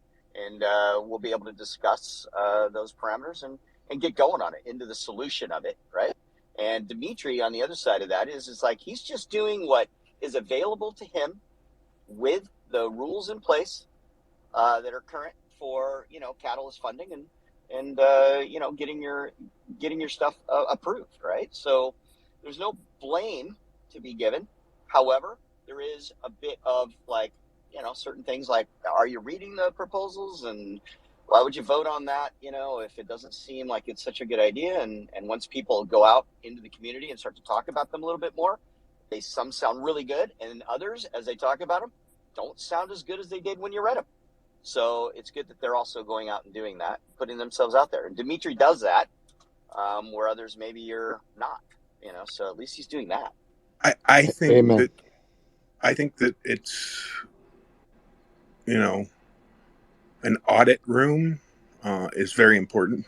That's all I'm gonna say, right? That breakout room is very important. I think I'm gonna try to make time to be there. We'll see what happens. Can we kick Block down? Don't even. Okay, never mind. You're gonna throw shit at Blackjack, man. I was gonna say, don't even think about skipping Crypto King. Why did he say something so controversial yet so true? Like, how dare you, Block Jock? You were like, what? Just go. Really? Okay. back to the hands. I don't even know what auditing is. That's a rhetorical question. Also, all the pots and black things that sit on stove and ovens will soon have their own pages in that tool I'm building. Crypto King, go ahead. To Blockchain's point, it's interesting that we're giving away potentially, millions in ADA, and we never thought about auditing. But is that breakout room going to be recorded? Oh my God! Millions of ADA. Well, is it going to be recorded, that breakout room? Because they're so boring, it takes like multiple days to go through a room. So is it going to be recorded? Governance is not sexy. It's okay. So shoot, I'll make governance sexy, bro. Governance in Quasar Kit is sexy. How can we make governance fun? Can we talk about that for like Quasar, 2 minutes? Get in there in the Zoom call and wear a Speedo. That'll make it sexy. Come on, do something. Wait a minute, I'm not going. You mean I have to put on clothes? No, don't. No, negative. No. Seriously though, people keep saying it's boring. So what do we do about the boredom? How do we make it not boring? Add some risk. How about that? Throw some risk in there. I'll just make the videos entertaining. I think be truthful, be honest. Voice. Can I make a very quick point about auditing very quickly, if that's all right? Absolutely, please. Stop this. The auditing, I think, is a difficult one, right? And this is something that I kind of that I struggle with a little bit. Say somebody's coming, and I think for projects that have a very clear definition of what they want to do, that's fine. But also, I think it has to be considered that a lot of projects may have to pivot. And whatever that they raised initially, with whatever intention it was to raise those funds, it might be that something's happened in the space, or something changes within their business or within the projects that means that they have to pivot and spend the funds on a different part of the projects that maybe hadn't been announced or hadn't been thought about or is new. And I think there has to be some kind of safety net for people to understand that actually you're not going to get punished if you've used the funds in the right way and you're pushing your project forward, but you've had to pivot the project in order for it to continue. I think needs to be taken into consideration, because otherwise, if you're auditing people on the stuff that they said they were going to do that they didn't do, but they've got a much bigger plan and something's happened, but they're still around a year from now or 2 years from now, I think that just needs to be taken into consideration. That's just my 2 cents worth, and I don't know if it's been discussed before, but I just kind of wanted to raise that. It's business. You have to pivot. Everything that I've done becoming a stake pool operator. You tried to mute me, but it didn't work. I've had to pivot. Businesses have to pivot, and there has to be that leeway, right? And that's my 2 cents also. No, I was gonna mute Quasar, so I'm glad you raised the hand, because we're gonna go to Crypto King, then Blackjack, then Quasar.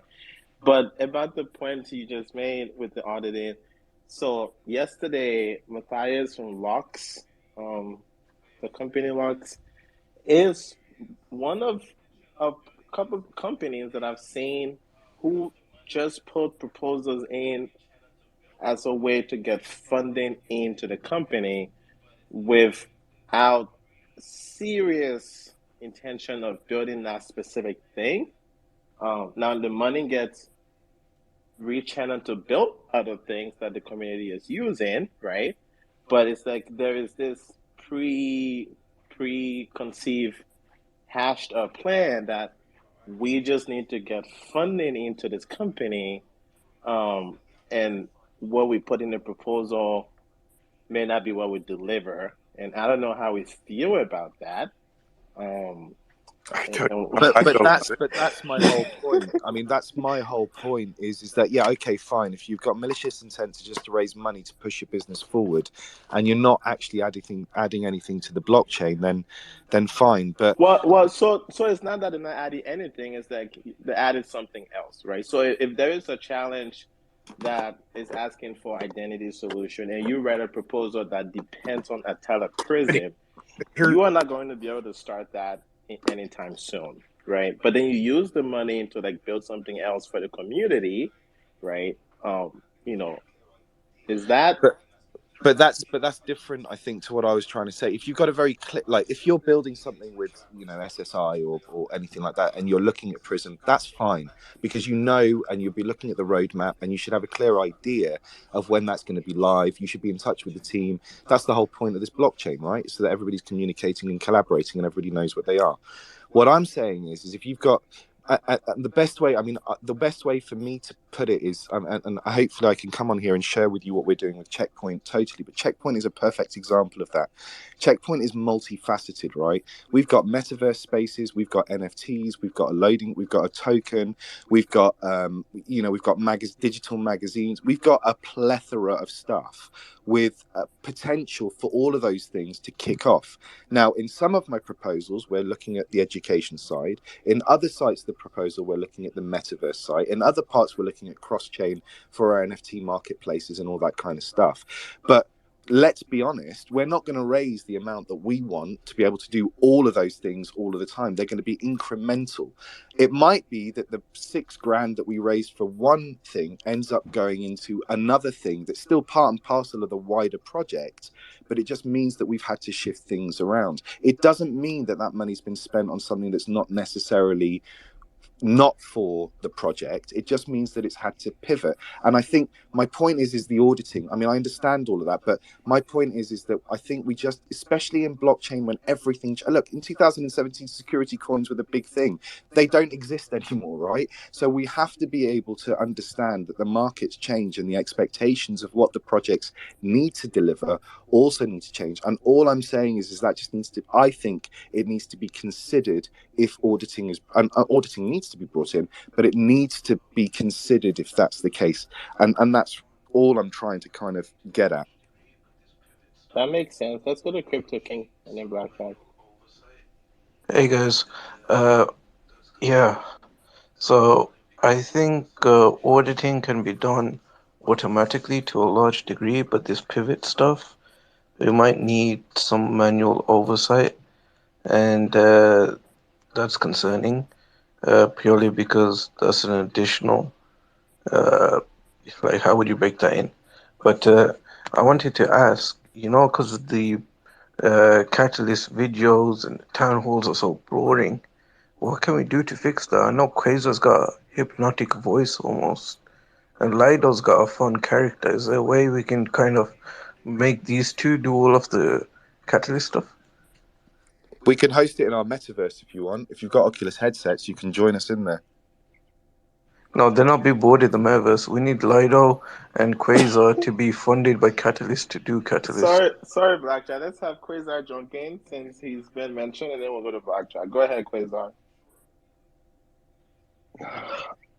I've been mentioned too much. I forgot what I was going to say. Forgive me.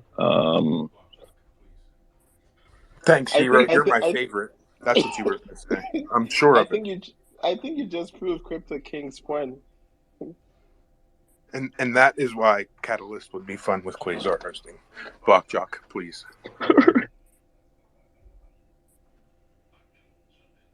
Oh, now Blackjack doesn't want to talk. Can you believe this, Hero? Yeah. Par for the course. Watch him blame it on his assistant when he does come back on the mic. I can jump in now, I think. It's auditing is really cool if you know what you're auditing. And some of the proposals that have been funded, I don't think we knew exactly what we were funding or what we were voting on. The entire process is quite complex, which Tamara and Checkpoint, you found out. I hope you share your experience at some point. But yeah, finding out what we're auditing is going to help with the auditing itself, because some proposals are to put a survey together or to do a survey. And, Google Forms or Twitter surveys don't require $4,000.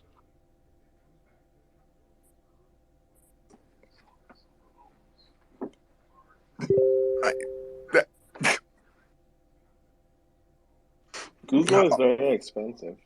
Listen, accountability. It comes back to accountability for what people are being paid for and what they're doing, right? I don't care what anybody says. I don't care about auditing.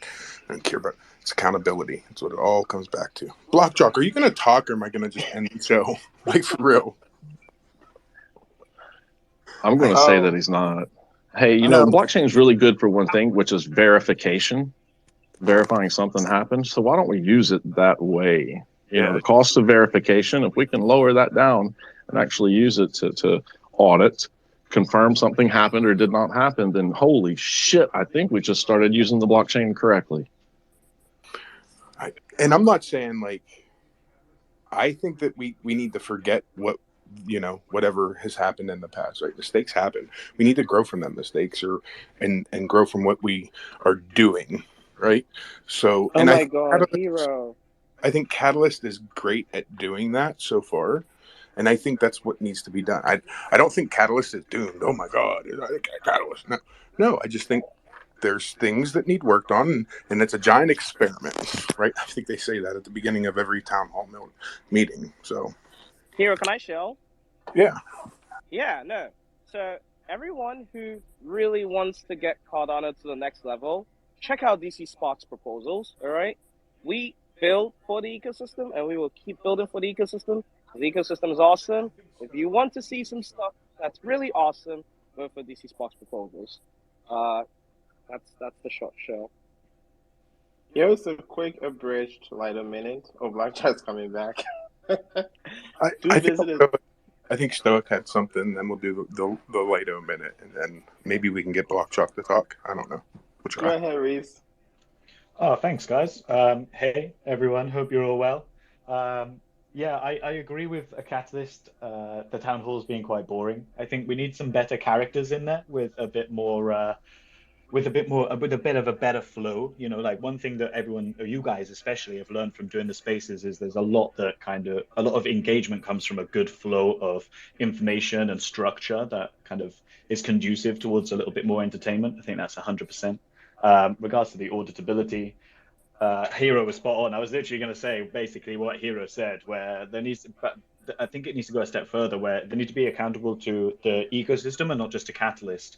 Right at the minute, Catalyst is the kind of gatekeeper on who's doing the work they said they're doing and then getting funded as a consequence. And I think there needs to be a bit more open to the community because the reality is we don't know what's going on with a lot of the projects unless we actually have a direct communication with them or you're in Catalyst. Otherwise, you don't see it, right? And then there's a disparity between what's actually being done based on what proposals are funded and what isn't being done, what projects go under. You know, like I know some projects that have stopped, that got funded, and now they're not doing anything, which is terrible. Like that kind of thing shouldn't be happening, right? And so there needs to be more open source kind of accountability, just like Hero was saying. And I don't have the solution to that, but it definitely needs to be done. And provided we keep iterating and we keep bringing more people into Catalyst, then it will happen over time. But obviously sooner rather than later. So everyone who's listening who isn't already, get involved. Come to the town halls, message me, message Lido, get involved in Catalyst. And that's what I'm trying to tell and get through to people, right? Get involved. If you think that there's a problem, or you think there isn't a problem, or you think this, that, or the other thing, get involved. Just get involved some way. Speaking of characters, look at I pinned my look at the last town hall at the top. Just you got to make shit fun. Feel me? Session. So there's two things. One is Mateus Okay. talking yesterday. Can you hear me? Carry on, Blackjack. I'll let you go So ahead. Matthias talking yesterday having to do with the fact that he kind of structured, in essence, he created a business because he started getting funded for Catalyst, and then he realized, I'm starting a business that is a Catalyst business in essence. And he even said that it's probably not the best business model, one, right? So there's that. So we've created a culture of that through the way the Catalyst funding has been so far. The other side of that is what Reese was talking about, having to do with communication. It's impossible because the only people who know is IOG, having to do with the people who were funded. They have direct communication with them. The Catalyst Circle doesn't. How is it that they are moderating or figuring out what's being done? And the funding, and then segmented funding, which should be in place already. Like you hit this milestone, you get this amount of money, then you move on to the next one, then you move on to the next one, and it's not all at once. Matthias was able to actually request funding ahead of time for something that wasn't even completed yet, and it was granted. And you're like, why? Because there is no guidelines in place or best practices surrounding it, and because you don't have any communication within these funding projects or funded projects, you don't have any recourse on the back end of it, and no one can get a hold of anybody. And then what do? You just forget about it and move on, right? That's a problem. Indeed. Hey, Lado. Yeah. I love this conversation. I really do. And I want to thank everybody for taking part in it today. This conversation should continue in the town hall meeting. Maybe not this exact conversation, but maybe you should go get involved.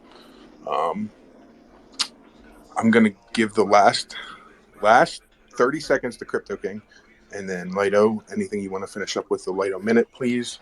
And then I got to go. Sounds great.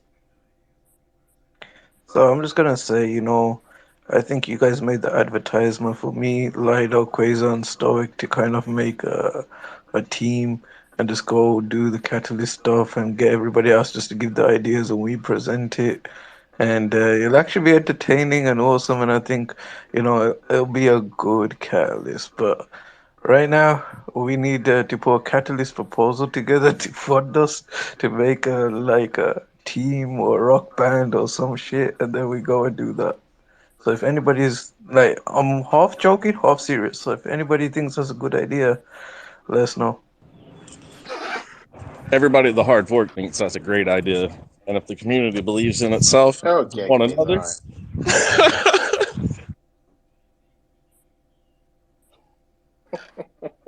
What were you saying? Lido. Anyways, do go to the town hall. That's today. It's really, really important. The voting date's been changed. So go there to get all that information. Go check out these breakout rooms. If you have an idea to hold some of the discussions, you can sign up for breakout room for next town hall. The tool that I've been working on has been updated to show all of the users that are part of the proposal. I just tweeted about it. So do keep that in mind as you're consuming these tools. Sometimes there are community efforts. They're not like just one person. But you'll be able to see that now at a glance, just knowing if it's two people or one person on the proposal, and stuff like that. DC Spark, I see that you've received 150K. I'm pretty sure some of these things are done. So I don't know if you just need to hire an intern to write the reports and say the thing is done. Here it is. We would love to see those completion reports. We want to celebrate with DC Spark. Yes. Oh, we've got blogs on the way. We've got blogs like just express everything. So let's get coffee. Get that coffee and read the DC Spark blog. I can't wait.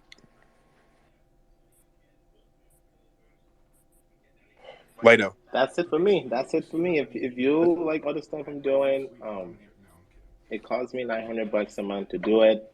I would like to not have to do that. So you can vote for my proposals. You can delegate to the pool. And make sure you look to see how many he has had previously and how many. No, I'm kidding. But I'm not really. Audit him. Yeah, Darlington has a profile. So it won't be on a Lido Nation. Look up Darlington, and you will see my little sketchy profile on there. I want to thank you, Lido, for co-hosting. Epoch came in for like, I don't know. It was like 30 seconds. I don't know. I miss him already. His snotty kids probably got the better of him. Poor guy. Snotty kids are the worst. So, keep Epoch's kids in your thoughts today because they aren't feeling well, which that sucks. Keep Epoch in your prayers. I want to thank our sponsors, the Ada Cafe. Join the Discord. Check out the Epoch clocks. They help sponsor a lot of the Twitter spaces that you enjoy, such as this one. We've had some very interesting conversations over the last few days that I've really enjoyed, and I've learned a lot. And I just want to thank everybody who's taken the time to come and listen every day. And shout out to It's Bermuda down there. He's a goat. He is a goat vanguard. If you didn't know, now you know. Thanks, everybody. Have a great day. Go build something.